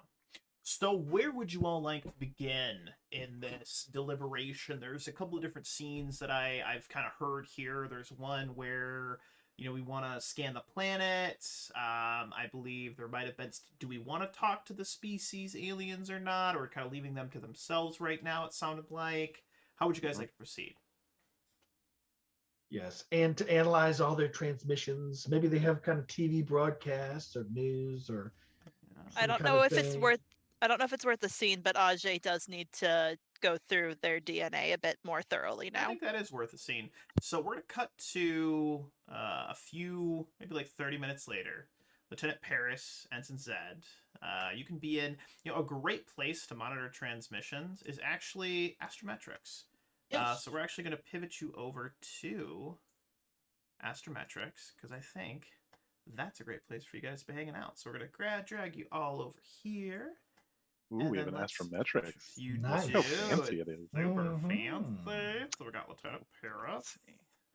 And then we got Anson Theod. And tuning in live to WKZ 453. Sorry about that interrupted broadcast earlier, but we've got the latest from Glub Gloop on the radio. Let's give it a roll. And then it pivots over and be like, I'm telling you guys, the reason the broadcasts aren't going out anymore is because of the aliens up in the space, right? They're coming to probe our minds and stuff, right? It's gonna be, oh, hey, can I get 3 orders of Glib Gloob and 2 orders? And it's just, you're going through all of these different, just like people living their daily lives, conspiracy theorists, radio broadcasts. But the good news is that as you're scanning, you haven't picked up anything that seems to indicate any knowledge of where you're at. But I'd like you to go ahead and roll, and either of you can make this roll. It's either going to be insight science or insight security, your choice. I don't know who would be taking the con on this one, and then the other person can assist with the reference roll as well. I would definitely be taking the con. I don't know about you, Lieutenant Paris, but I'm quite enjoying these transmissions. They're interesting, but they're not my cup of tea. Let the schema hit the floor. Let the schema. Just like crazy music you're hearing. It's weird. It's definitely different. So assisting is 1d20, correct? Correct. So And this is just- insight plus security? Correct. Is that what it was? Yes, insight So security. Yep. I will be doing insight science, but just to confirm, the roll is to what again? Difficulty is 2. No, not the difficulty. The purpose of the roll. You're trying to figure out if anyone's picked your signal directly. There's some conspiracy theorists, there's some craziness, there's some radio Perfect. stations, there's some old lady buying, I don't know, something called Skim Scam. You're not sure what it is, but sounds like it might be food, or maybe it's something for her Glub Gloob. It's a whole thing. Is the ship assisting? Absolutely. Can you use a focus on an assist roll? Absolutely you can. Absolutely. So I have investigation. Love it. 100% that would work.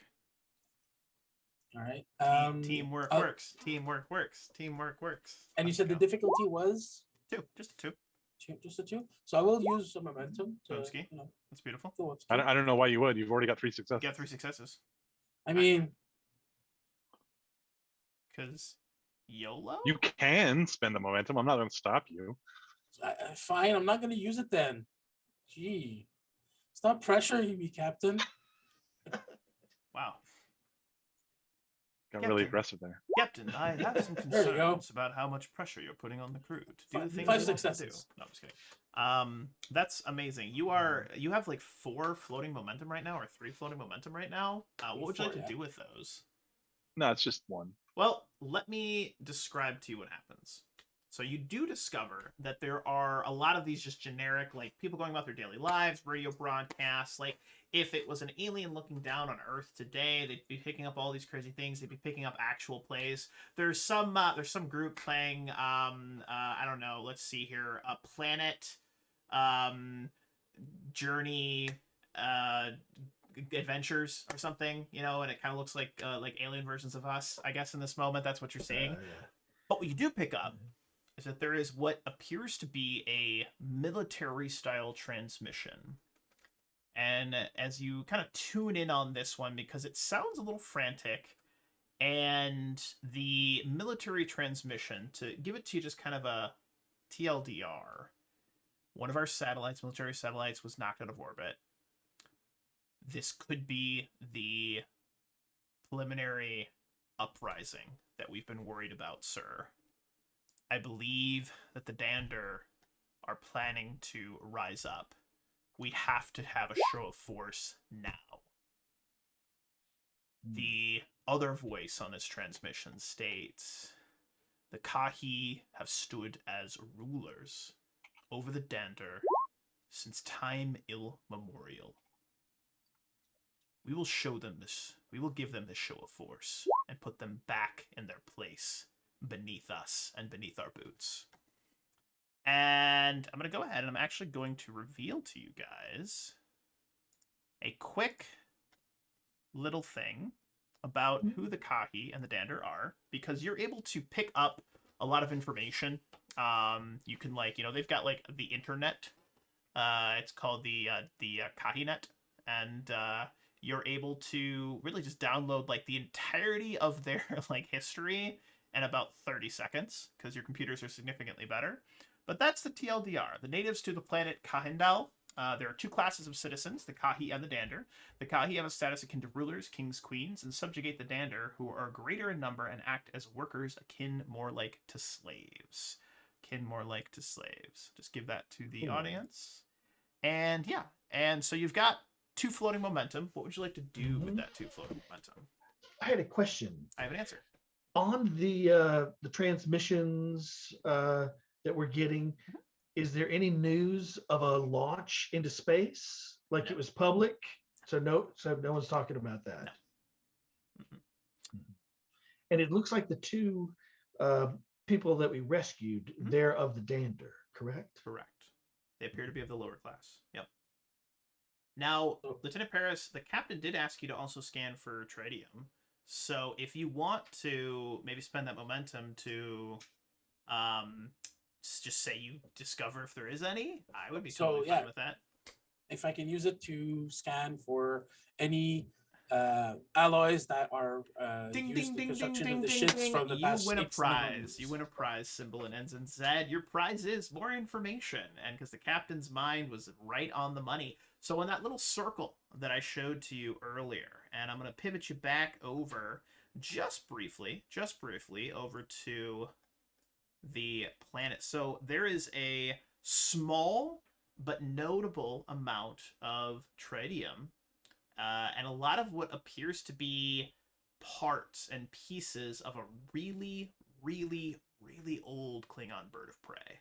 Like a really old one. And based on the scans, it looks like these parts were maybe built into the buildings, and some of them will appear to have buried as well, based on those long-range scans. You'd have to get closer to get more specific data, but you were 100% picking up that signal as you make this scan. And I'll pivot you guys back to Astrometrics to discuss. So I formulate a report for the captain. Contact the captain. Paris to the captain. Rizzo here. Captain, the Kahi and Dander are the native populace of this planet of Canidel. Basically, from what I can understand, there was a Klingon bird of prey that crash landed here some time ago in the area where the launch occurred, and parts of the ship have been used to reinforce and they pretty much discovered the parts and used them in their infrastructure, and probably used the computers as well to gain knowledge on whatever Klingon stuff they Some found. pretty neat engineers then. The Scrapping together a warp core from if old I bird of prey parts. if I had to guess, it'd be pretty good. Yes. The other problem that we have, I think, sir, is that one of the satellites we knocked out was military based, and now the military thinks that the Dander, the underclass, is uprising against the Kahi, which are the upper class. And if I understood their transmission, it's going to be a bloodbath. Duly noted. Thank you, Mr. Paris. We'll continue monitoring if Do anything you changes. do you think we should have told him about the glub glub? That's fine, thank you.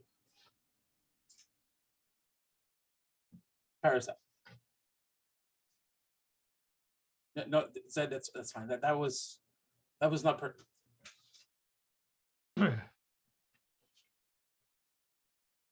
And as we pivot away from Lieutenant Paris and Ensign Zed as they discuss Glub Glub and Blick Blop and other such entertaining things, you find a couple of music songs that are actually pretty good. Something called Wander Breakwall. It's really catchy. It just goes on and on and on.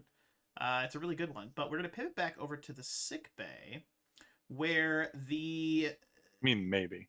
gentleman is still sedated, still strapped down, but the woman has woken up and doesn't seem as panicked, and actually seems to be having a conversation, Commander Ajay, as you enter in with the nurses, with the two nurses, and she is just asking a lot of questions that they are failing to field. They're like, well, I mean, I think so we're not, it's not really like angel, no, so like, did you say Valkyries? Where did you learn this word? I don't Gentlemen, Oh, yes, doctor, thank you. We have to be somewhere else. And they are gonna step off to the side, and Ensign Zed did mention that he was sending down some security, so I'm just gonna grab Lieutenant Jenkins down here. I think that's a good one. We'll have Jenkins down there. And yeah, we'll have Jenkins right there. And he's just hanging out. He's Commander. There you go. Lieutenant, I see you're awake. Are you feeling any better? I am warrior. What should I call you? I'm not a warrior, I'm a doctor. I do not understand. A healer? A medic? Yes, but we were told that only warriors rode the chariots of the gods, and only that we would find warriors to help us in our fight against. Well, warriors wouldn't be much good without a doctor to patch them up. There's a little light bulb kind of goes off in her head. I suppose you're right. Now, let's see how you're doing. And I'm gonna just do a basic scan to see how her burns look like they're healing up. Very well. You don't even need to make a scan. They're healing up quite quickly, quite nicely, without any sort of problems. And it's actually going. She actually looks like she's doing really well. And a couple moments after you start these scans, the captain enters in, and everyone kind of says, "Oh, captain!" Kind of snaps to attention. And, At ease. yep. Everybody goes, drops to ease. Yeah. Captain Traso, it seems one of our guests has woken up if you wanted to speak with her. Actually, I was looking to speak to you. Of course. Please excuse me. Of course, but we must move quickly. Our people need your help. They need the magic aboard your chariot. They need the strength of your fighters to to help us to help us rise up against the Kahi. We have risked everything to come here.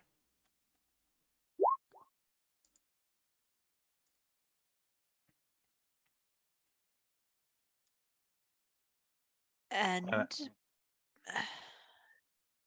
and I'm you've sure. delivered your message. Then you will help us? Ajay kind of looks over at the captain. Traso is like, we can discuss that, perhaps.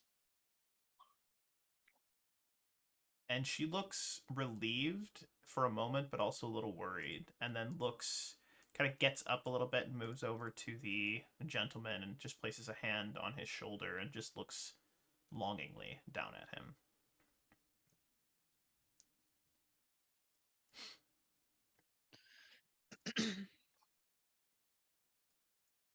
Doctor, if we could Yes, of step in your course. office, perhaps. As the two of you step into her office, I'm going to pivot everybody down over yonder. Continue. So, they've done a scan of the planet and they found Klingon bird of prey, old Klingon bird of prey. That Rubble? would No. Uh, the wreckage. that's the one. Thank you. That would match with how little Klingon DNA is in in their genome. Mm. Paris speculates that they may have used the computers, which is how they have so much knowledge of Klingon tradition and perhaps even some of the Earth tradition. Well, again, at least one of the Klingons, I presume, survived long enough to, well, Procreate. However, I think this negates your supposition that this may have been a lost civilization. yes. Uh, Yes, I believe that you are correct. Which means the Prime Directive is still arguably intact. Indeed. Troubling, though, as it seems these Dander, as their species is referred to locally, are subservient to another race. And our arrival and their launch of their shuttle and our subsequent arrival has triggered some sort of assertion of power on behalf of the ruling class. Conquerors doing what they do best.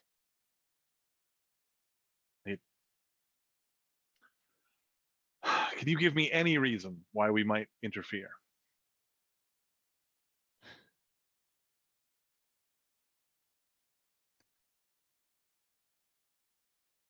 Legally, I would have to talk. I can give you moral and ethical arguments all day, and we both know that. Mm-hmm. Legally, it depends. We could argue that they aren't pre-warp simply by the fact that they did manage to cobble together a spaceship. It wasn't completely Klingon unless I misunderstood what Lieutenant Paris and Lieutenant Commander Krebs said about it, which means they had to do at least some work of their own on it. So arguably, this is a civilization that is in the early stages of a warp drive, but that does have one. Mm-hmm. Which means that we can interact with them. That is a tenuous branch for us to walk out onto. Let me talk to her more. It's possible that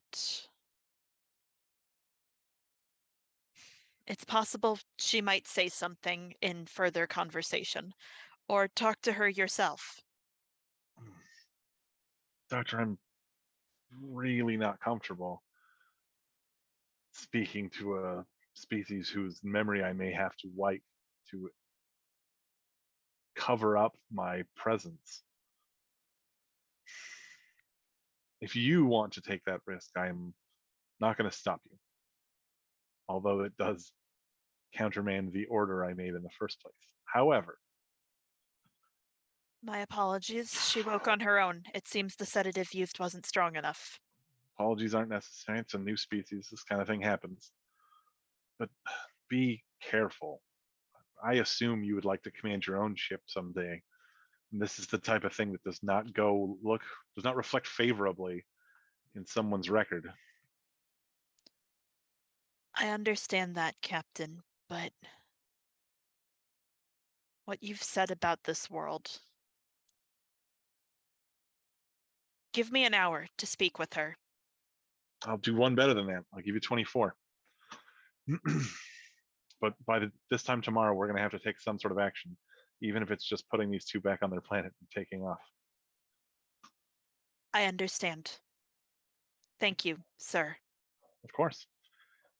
You have my full support. Keep me updated. I appreciate it. And I'll have one of the others get that workup on their DNA to you. Thank you. I won't understand it, but I'll appreciate it anyway. Well, if we do end up needing to send someone undercover, I'm sure it will help. Agreed. Captain stands up and parts the chief medical officer's office. Imagine, Commander Ajay, maybe just take a moment to think about what you're going to say to this woman, this alien. And I'm curious, where would Lieutenant Commander Krev have gone after the meeting? Krev would probably have gone down to transporter room 2 to oversee the repairs. Okay, so you head off down to transporter room 2, and I don't really have a good map for transporter room 2. Forgive me, I didn't think about it, and I'll make sure we have it next time. It'll basically just be a giant, just like rocks fall, just computer exploded everywhere map. In fact, I could probably just draw one really quick. Let me just do one of these. Okay, we got this. Go over here and just grab this. Just a lot of. All right, there we go. All right, that's transporter room 2 right now, and then we're just doing one of these. Okay. Super good All right. immersion. I like it. I like it. Super good immersion. I like it personally. And you walk in, it's kind of a disaster to Commander Krev. Like it is messy as heck. Theater of the mind. All right, theater of the mind right there is what we got. Theater of the mind. Okay, so as we step in, there's just a bunch of big chaos right there, and you see just like a mess of everything. As you step into it, there is a moment where you hear that heartbeat for a second, like that heartbeat that you heard when you were inside of as you were inside the cloaking room. And as you step into this, not smoldering, not smoking, it's not just a white, squiggly kind of lines as you see on the screen there. Imagination, okay? It's a role-playing game. We're using our imagination to pretend. But as you step in, you feel as though, Lieutenant Commander Krev, that you step through this kind of veil, like a silk curtain. As you step through the silk curtain, you actually do find yourself standing in a kind of like a black room, just a void. Behind you, you can see the hallway, you can see the door you walked in, but the room you were in, it's not transporter room 2, it is a black void. And as you watch, you see this tiny little white light that's just kind of swiggling around in front of you. It actually looks like what's on the map. All right, it looks like what's on the screen there. It's like swiggling around, and it's leaving a trail.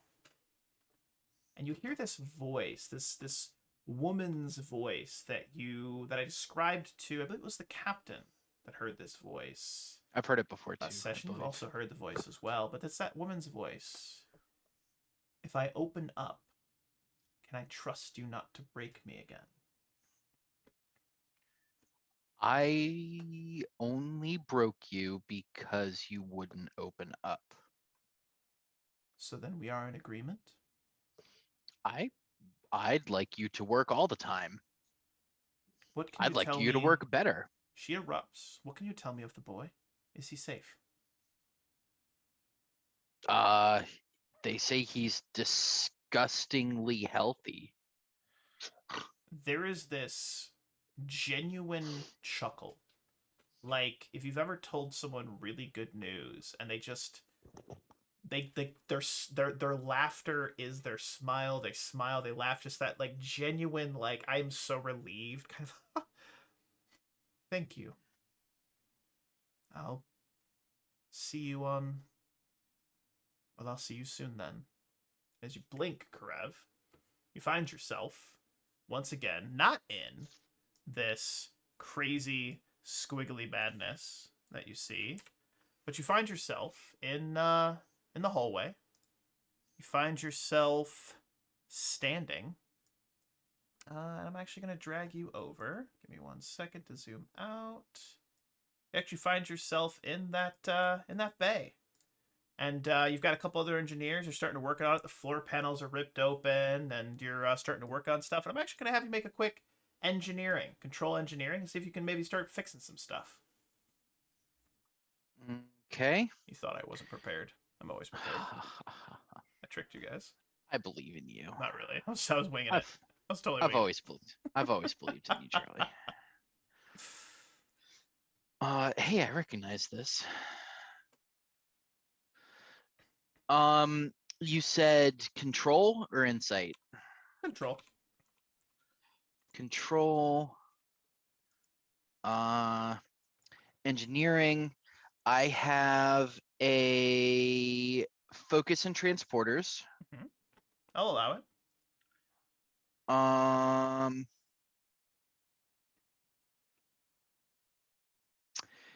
And could I use? I know my ship.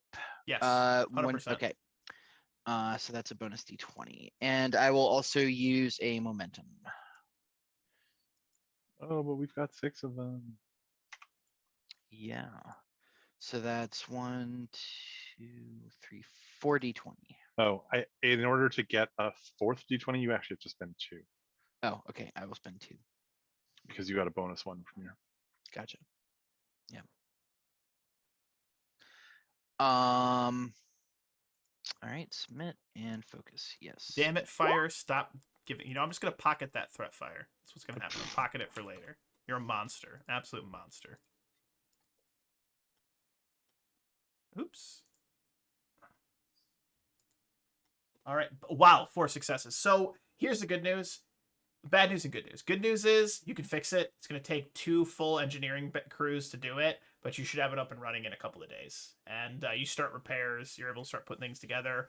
But there's just this like weird feeling that you get the whole time, like you're being watched, but not like you're being watched by someone who is, how do I put this, like eyeing you. It's not like a spy watching you. It's just no like, it's like your mom's watching you. It's kind of a warm feeling. I don't know. Maybe Krev had a bad relationship with her mom. However Krev would feel if their mom was watching him. That's how you feel in this moment. But we're going to pivot back over to the medical bay, where the doctor's taken a few moments to ready herself for the conversation with this woman. And I'm curious, good doctor, how do you begin that conversation?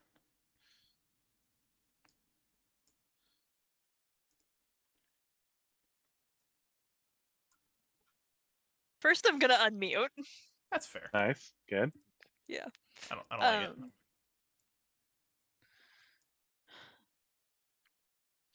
You said you made a chariot of the gods. Where did you learn to make one? Well, I'm sorry. And her hand is resting on this man's shoulder, and you can see she kind of squeezes a little bit. The fabric of his jacket kind of bunches up in her hands for a moment.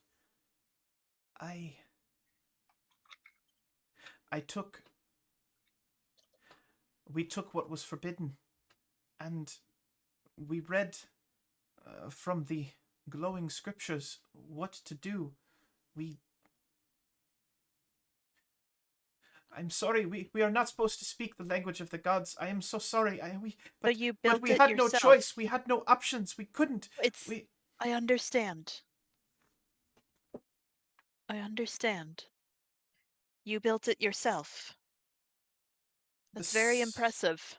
The spells from the glowing scripture, they led us down the path to rise up to the heavens, to find Stovacor, to find the great warriors that battled endlessly, and to bring them back, and to help us, to help the Dandar to rise up and no longer be slaves to the Kahi. We wish only to be free, to no longer be slaves. We wish only to live our lives, to be great warriors, like my grandfather and his grandfather before him, and my grandmother, and we wish only. And she just starts to go on, and it's this mixture of like some Klingon religion mixed with other, like, her own personal religions, and it's this whole just clusterfuck of all of these different ideas. And when she references the glowing scriptures, she talks about how the spells taught her what to do and how to mix the ingredients and this and that. And it's this culmination of science and mysticism that is, it's very confusing even for her as she goes on and on. You're descended from warriors. She nods her head. Yes, my great, and she goes on for a little bit. Grandfather was a warrior from the heavens. She looks a little embarrassed. He was one of the great warriors from Stovacor. He fell to us. He fell down to help liberate us, to bring us, to teach us the ways of the blade and of fighting. And we have been training for years, for hundreds of years, and finally we are ready. We need only the might. We need only the rest of the gods, the rest of the great warriors to join us. Why do you need them? Why can you not do it yourself? Are you not great warriors yourselves? The Kahi are too strong. They keep us weak. They keep us unfed. They cut off our water. They cut off our food. We know how to fight, but we have not the strength to do it. And your scans, Commander Ajay, would reveal that although they look healthy-ish, they are relatively malnourished. And you can tell that, based on your scans, it's like, someone that grew up and didn't have a healthy diet might have weaker bones, weaker muscle mass. There's a lot of effects that would happen late in a person's life. It's very similar for these two creatures as well. These two people. Okay.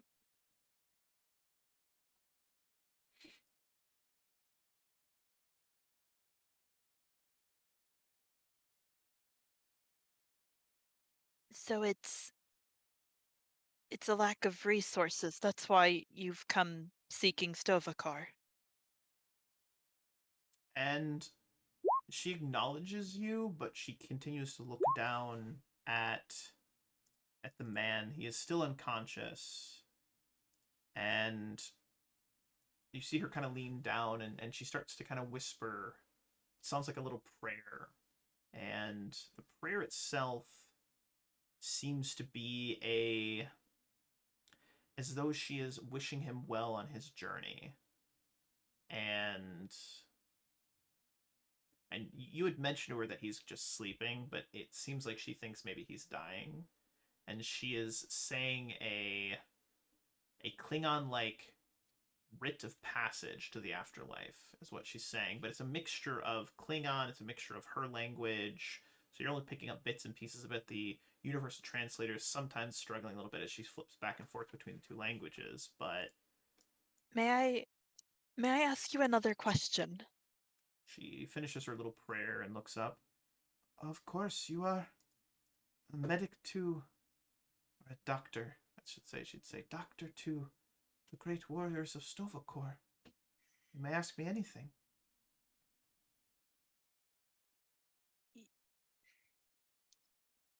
You mentioned you were looking for Valkyries. Where does that word come from? It is something that my grandmother told me. She said the great winged Valkyries, they carry the warriors down to us.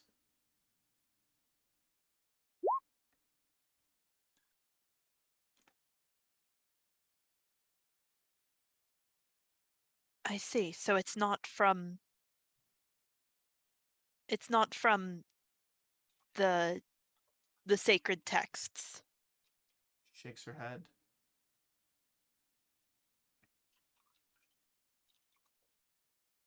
Your grandmother, she was like you. She nods her head. I see.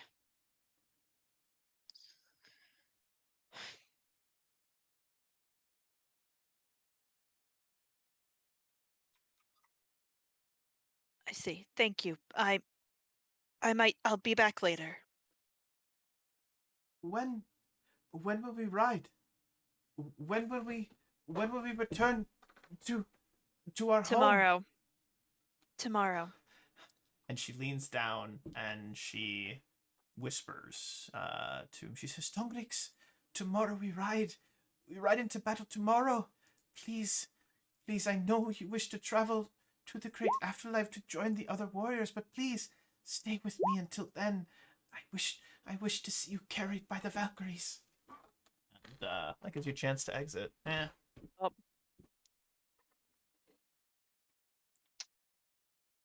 Okay. I really appreciate how much of a moral dilemma this is causing you all. I just want to say, like, I really appreciate it. I really, really appreciate it. You guys are doing a great job. Doing a great job. So, yeah, what would you like to do? Well, she's got 24 hours, so I know that I told the captain that someone else would work on the genome sequencing or whatever, but Ajay's gonna do that herself now because she has a few more questions. Yeah, you can Now work on the that she genome knows that, sequencing. now that she knows that Valkyrie's a human term. And I'm curious, Ensign Zed, Lieutenant Paris, anyone else have anything else they'd like to do over the next 24 hours as Commander Ajay is going to... I just want to give everyone else a scene. You don't have to do anything, but if anybody else has anything they want to do, Zed, please. How about Zed and Paris as we're walking through the corridors of the ship? I love that. Absolutely love where your minds are at. And I think that's a great idea. So why don't you guys start that scene? And I'm just going to drag you over to a new map, and I'll get you into one of the corridors of the ship. But go ahead and take the scene, please. All right. So let's have Zed and Paris walking side by side. And Zed's been quiet thinking for a moment, and he's going to say, Lieutenant, the two dander that we rescued, I can't help but identify with them. How so?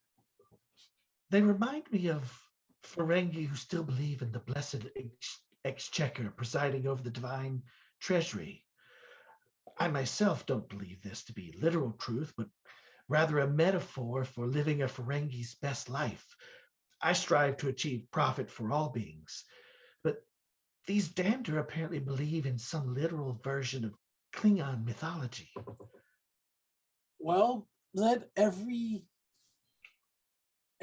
society, every culture has their own belief system. Some of them will be more literal interpretations, as our Dander friends have come to see. I've seen other cultures with very little belief systems that are mythical or otherworldly, and humans had a multitude of the of cultures at one point that were clashing and warring. So to me, this is very well sympathetic. Let's say. Like my mother, I am a Ferengi reformist. We believe in the reforms of the Grand Nagus, and it is sort of a personal mission of mine to show other Ferengi the truth of things. But I'm not sure if that is how I should feel about these Dander. Should I reveal to them the truth of things, that they are not on Stovacor, that there are no warrior Valkyries waiting for them? Or should I respect their views? Which is most important, the truth or their truth? Well, let me ask you this: if someone had come to the understanding that your truth was not true, would you like being told that it wasn't? Oh, I suppose I would not like that.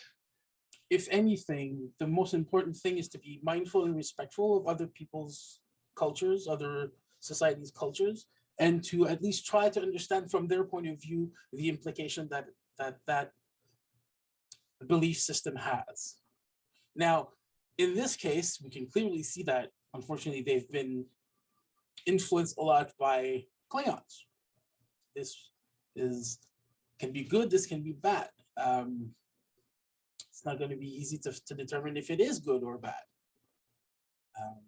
But one thing's for sure is that this is a question that for thousands of years, every society will have to ask themselves. I see what you're saying. The question is too big for my lobes. The question isn't too big for our lobes. The question will never have a perfect answer. It's too big for all lobes. Yeah. Thank you, Lieutenant Paris. That being said, I'm not okay with these Dander being repressed as hard as they are, and I want to see if we can do anything about it. I do too. But it seems like the prime directive is clear here. We shouldn't. I can hear Professor Mox from the Academy saying that we should not interfere with the internal affairs of a world of other beings. And that prime directive is there for that reason. But at the same time, these people got a jump start on warp. They were already influenced by another culture. They already found a way to create warp technology in one way. Now, we got bigger heads on our ship to finalize that decision, but I can make a suggestion or two to the captain, which is where I'm off to. I will come as well. So your goal is to go speak with the captain? Yep. I love that. Absolutely love that. So as we pivot over, Captain, I imagine you'd probably be in your ready room, or you're somewhere else, good Captain? Nope. Ready room. Beautiful. So let's pivot you over to... And Zed can as we go up to the bridge, he can go to the security console if you want to talk alone to the captain. Love it. Yeah. I love it. All right, so let's get you over to there. And whoop. All right, you guys can go ahead and take the scene as I get you onto the map here, but please take it away, gentlemen. I think Zed said he wasn't coming right away. You're not coming, Zed. Okay, forgive me. Whoop. Lieutenant Paris, you step into the captain's ready room. Well, I ring at the door because you don't just step into the captain's ready room. You're super familiar. You burst in. As you get inside, Treso is reviewing a pad full of data. Lieutenant, what can I do for you? We need to do something. I'm sorry. I know it's not my call, but we need to do something. The Klingons were here. The Klingons already influenced their culture. I'm not saying let's attack them or anything. I'm just saying maybe let's make sure the big boys don't have that leg up if they're going to do something their military strike or whatever against the Dander. And what would you suggest? We have access to their satellites without directly influencing them. We can give them a communications blackout, at least for a while. I know it might cause more panic, but other than that, and direct action, that's the best I got for now. It's Well, just Where do I we can't. stop, Lieutenant? What if we cause a greater panic and they launch missiles? Should we knock those out of the air? And then if we knock those out of the air and they take to the streets with hand-to-hand weapons, should we risk our own security personnel? Whose side are we on? Why are we on that side? Lieutenant, I'm as sympathetic to a slave race as anyone, but the Prime Directive is there for a reason. What if we let's play out your scenario. We cause a communications blackout, and the Kai are unable to execute their plan immediately. If I understood your report correctly, they thought the Dander were responsible for the first communications failing, and that is why they're retaliating. Well, unless we give them evidence that the Dander aren't responsible for this communications blackout, we are essentially just going to leave the Dander holding the bag for our actions again. Then how? I'm sorry, sir. Then let's make it a grand gesture. Then if we announce ourselves, not just verbally, not just visually, but if we go to their seat of government. Which one? Do you want to speak to the Kai or do you want to speak to the Dander? It would be to the Kai. They're the But ones. why? The Dander are the ones who produced warp technology. Oh.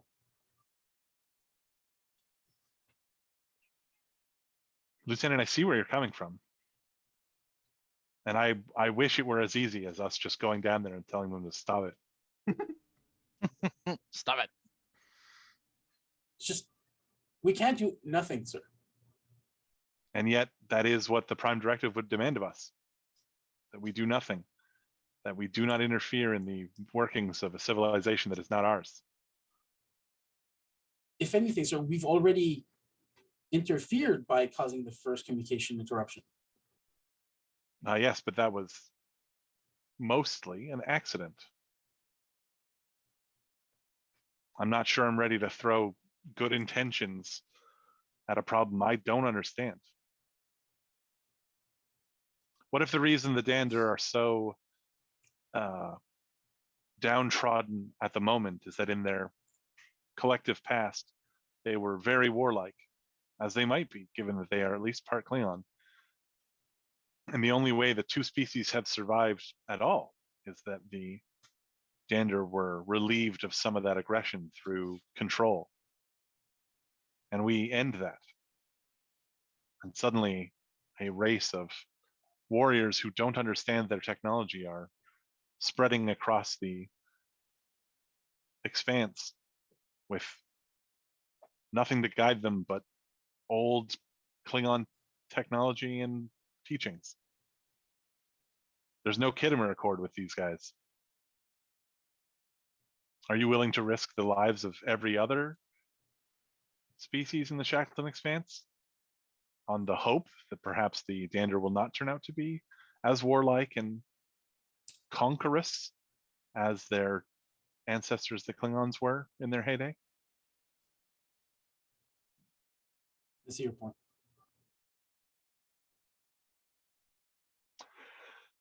Lieutenant, keep monitoring their communications. There may be a reason that we can intervene.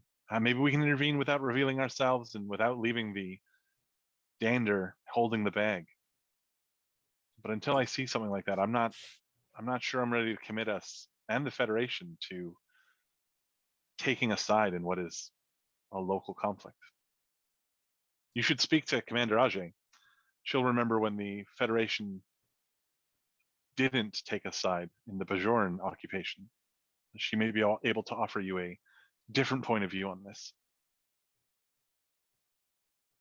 I will, sir. Thank you. Is there anything else? A very solid Lieutenant Paris exits the office. So back in medical, is there are there any other scenes prior to? I think we're gonna do a little bit of a time skip to the next day. Are there any other scenes that you all would like to have prior to doing that kind of 24-hour roll to where we're gonna make a decision? Boom, Commander Ajay, you were gonna plan to be doing a little bit of more biological research, genome sequencing on this Dander, two aliens inside medical. I'm assuming you're looking for if there's any human DNA. Yes. Okay. You find none. Okay. 0. I'll give that one to you for free. Oh no. You know who does have human DNA? The Kai. I'm not saying Speculate that they do. out loud. I'm not saying that they do, but that's an interesting idea. All right. So their DNA is basically I'm guessing the other 90% is the whatever looks like it's whatever alien they are. Now Dander. here's my question. Actually not a question, it's just an answer. Yes, that is correct. You're right. Okay.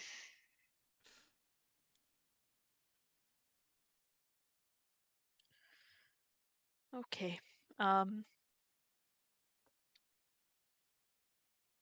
Ajay will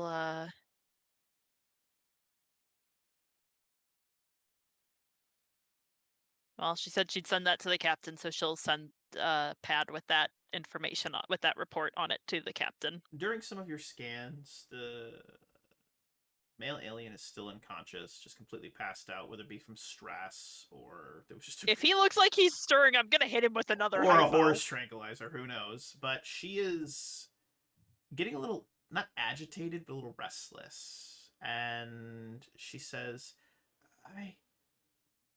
Is it wrong to ask you your name? I suppose I didn't offer it.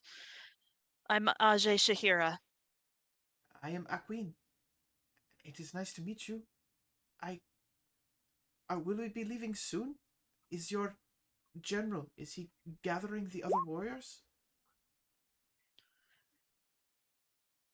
He's doing he's making preparations.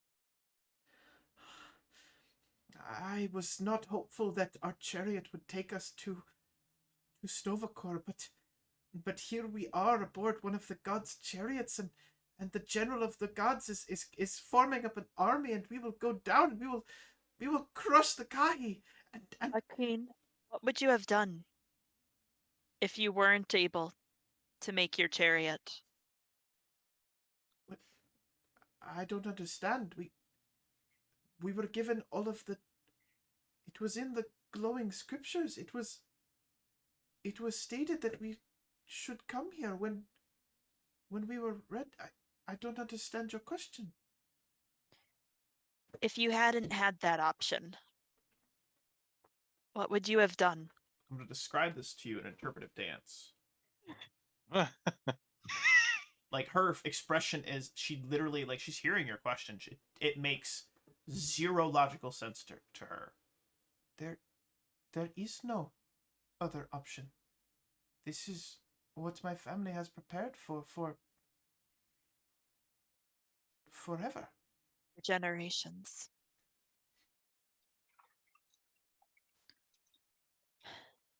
Your people aren't the only ones who've been enslaved. Twist that blade a little bit to the Bajoran. Yep. There it is. All right. Thanks. You're welcome. All across space, among the stars, There's many others who've been treated as you are, or worse.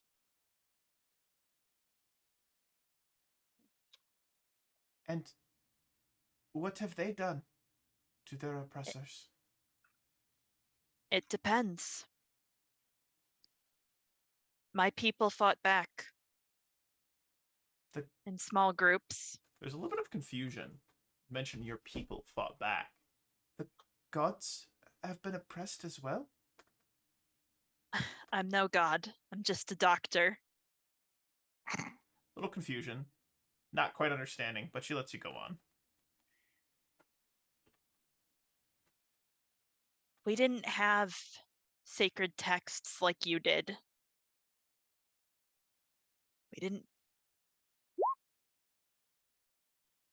We didn't have much of anything, really. We were in a similar position to what you're in. But we still fought. Give me a presence and medicine. Difficulty of 3. You've got a crap ton of momentum. Yeah, I'm gonna spend 3 of those so I can roll 4d20. You can use psychology. Okay. I like where you're going with this. Yeah, I'm gonna use 3 of those momentum, thanks. Yep.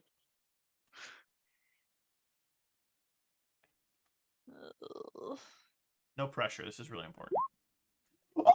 Oh my god! The tables have turned! Holy schmolies! What a roll. Wow, that's a super success. That is incredible. All right, so finish your thought, Commander Ajay, and then I'll elaborate. What was the difficulty? 5? It's 4. Nice. You blew past it. Wow. Nice. It makes up for those 320s Oh, in a it row, really right? does. That was harsh. That's good. They will that's good. now worship Ajay. Let's not do that. Just as the god Dr. Ajay spoke, we will rise up. Let's not do that.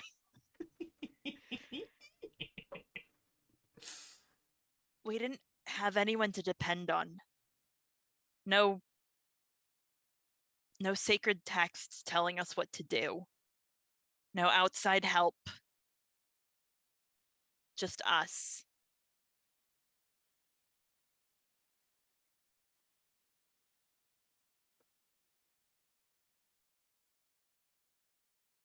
This expression of realization washes over her face as she looks down at her compatriot, who stirs slightly, just kind of mumbling something about Valkyries and Stovacor.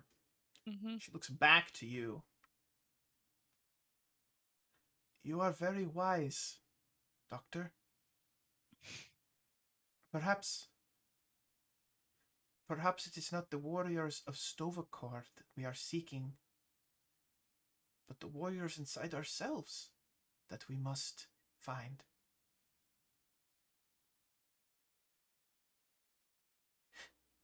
Would you tell your general that we have no need of his warriors anymore?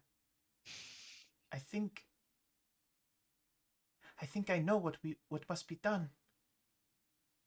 Can you send us back? Yes. I will go tell him. She nods her head. Yeah, Ajay's gonna step out of the room before tapping her communicator badge. I like it. Ajay to Treso. Tracer here. Sir, our guests are ready to return to their homeworld without need for further intervention. Yeah, you're going to need to come up here and give me a more fulsome explanation than that, I think. But yeah, we'll make preparations. On my way, sir.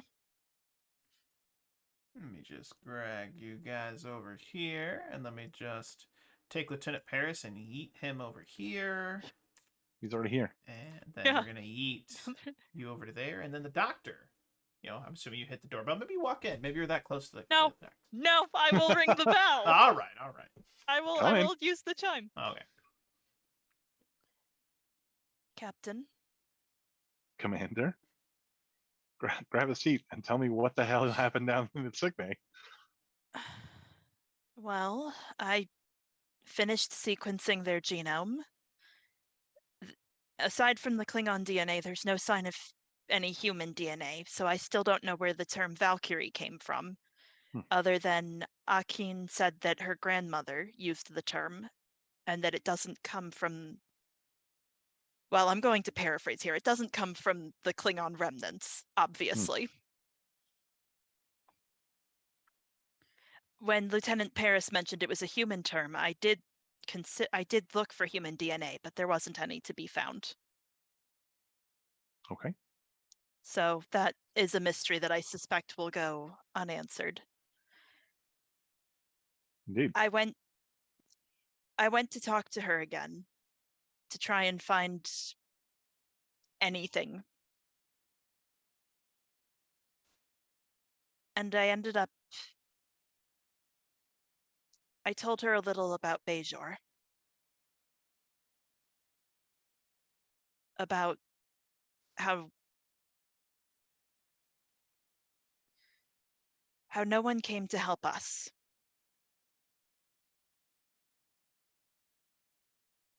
And she said that perhaps that meant that they needed to help themselves without relying on anyone else.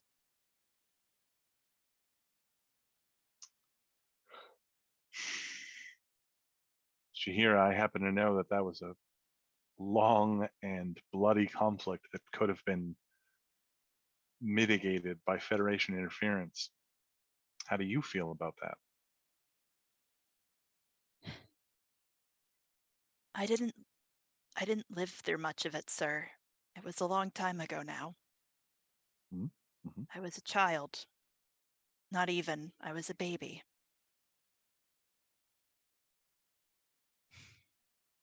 I went through Starfleet, sir. I understand. I understand why the Federation didn't intervene. And we lost a lot. But we didn't need anyone else's help in the end. Okay. Well, can we simulate some injuries on our guests? Yes, of course. I was thinking maybe we would return them to the surface with some of the debris from their ship, or some simulated debris of their ship. Make it look like it was a crash. Ah, Perhaps I can convince Zed to simulate some sort of traceable trail, which would have knocked out their satellite and offer an explanation other than a military coup. yes, of course. Although I suspect that's coming one way or the other, sir. But perhaps in this case, we can save some of the dander from the repercussions of this small sect's actions, at least this once.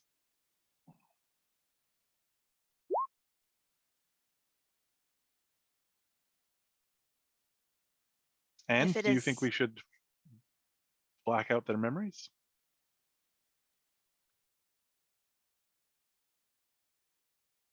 no. I think if we do, this is just going to happen again. Only And next time there won't be someone to rescue them. do you think we can ask our two guests to remain mum about our existence?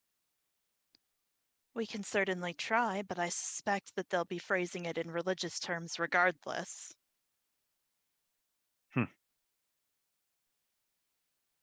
Yeah, it's worth an effort. All right. Well, I'll inform the rest of the crew. And with that, if you'll give me a little bit of creative license here, we cut to a scene of Commander Ange down in medical, discussing with the two that are now awake. The male is extremely apologetic for having struck a god, as they put it, but the woman seems less subservient to the god. She's looking at you almost as though you are equals in this moment. And again, you're not hearing anything, but you can tell he's apologetic. You're speaking with her. And there's a moment where you can see her that she says thank you to you. And then we cut to a scene of, simulated wounds being put on them. They're not really even asking questions. They both look very determined in this scene. And we cut to a scene of them being transported down to the planet. We see bits and pieces of their craft. And then we cut to another scene that appears to be several months later. And she's standing in front of a large crowd of Dander, and they're discussing, political uprisings, etc. You see flags, do you hear the people sing? Just like things like that. And as it progresses down and down, we eventually see that she is leading an army of revolutionaries up against the Kahi.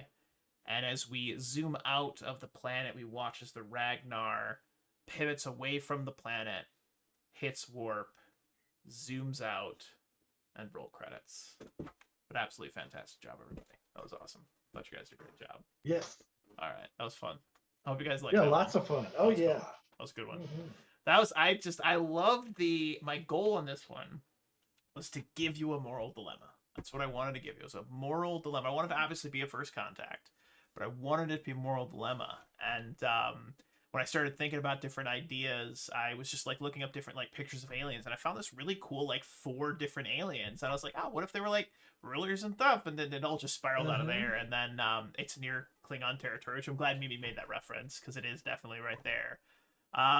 Yeah, but no, I sounds like you guys had fun. It's the only thing that Oh matters. yeah, So, it was yeah. great. All right, awesome. Well, I just want to say thank you to the crew, as well as thank you to all our viewers that stopped in. We really appreciate it. If you're watching the VOD, thank you as well. But as I always say, just thanks, guys. Really. Any final thoughts, questions, comments, or concerns before we hop off for the evening? I'm loving our crew. Yeah, everyone is really coming together. I thought everyone was really coming together, and I'm gonna hit you guys up on what you might like to see next session.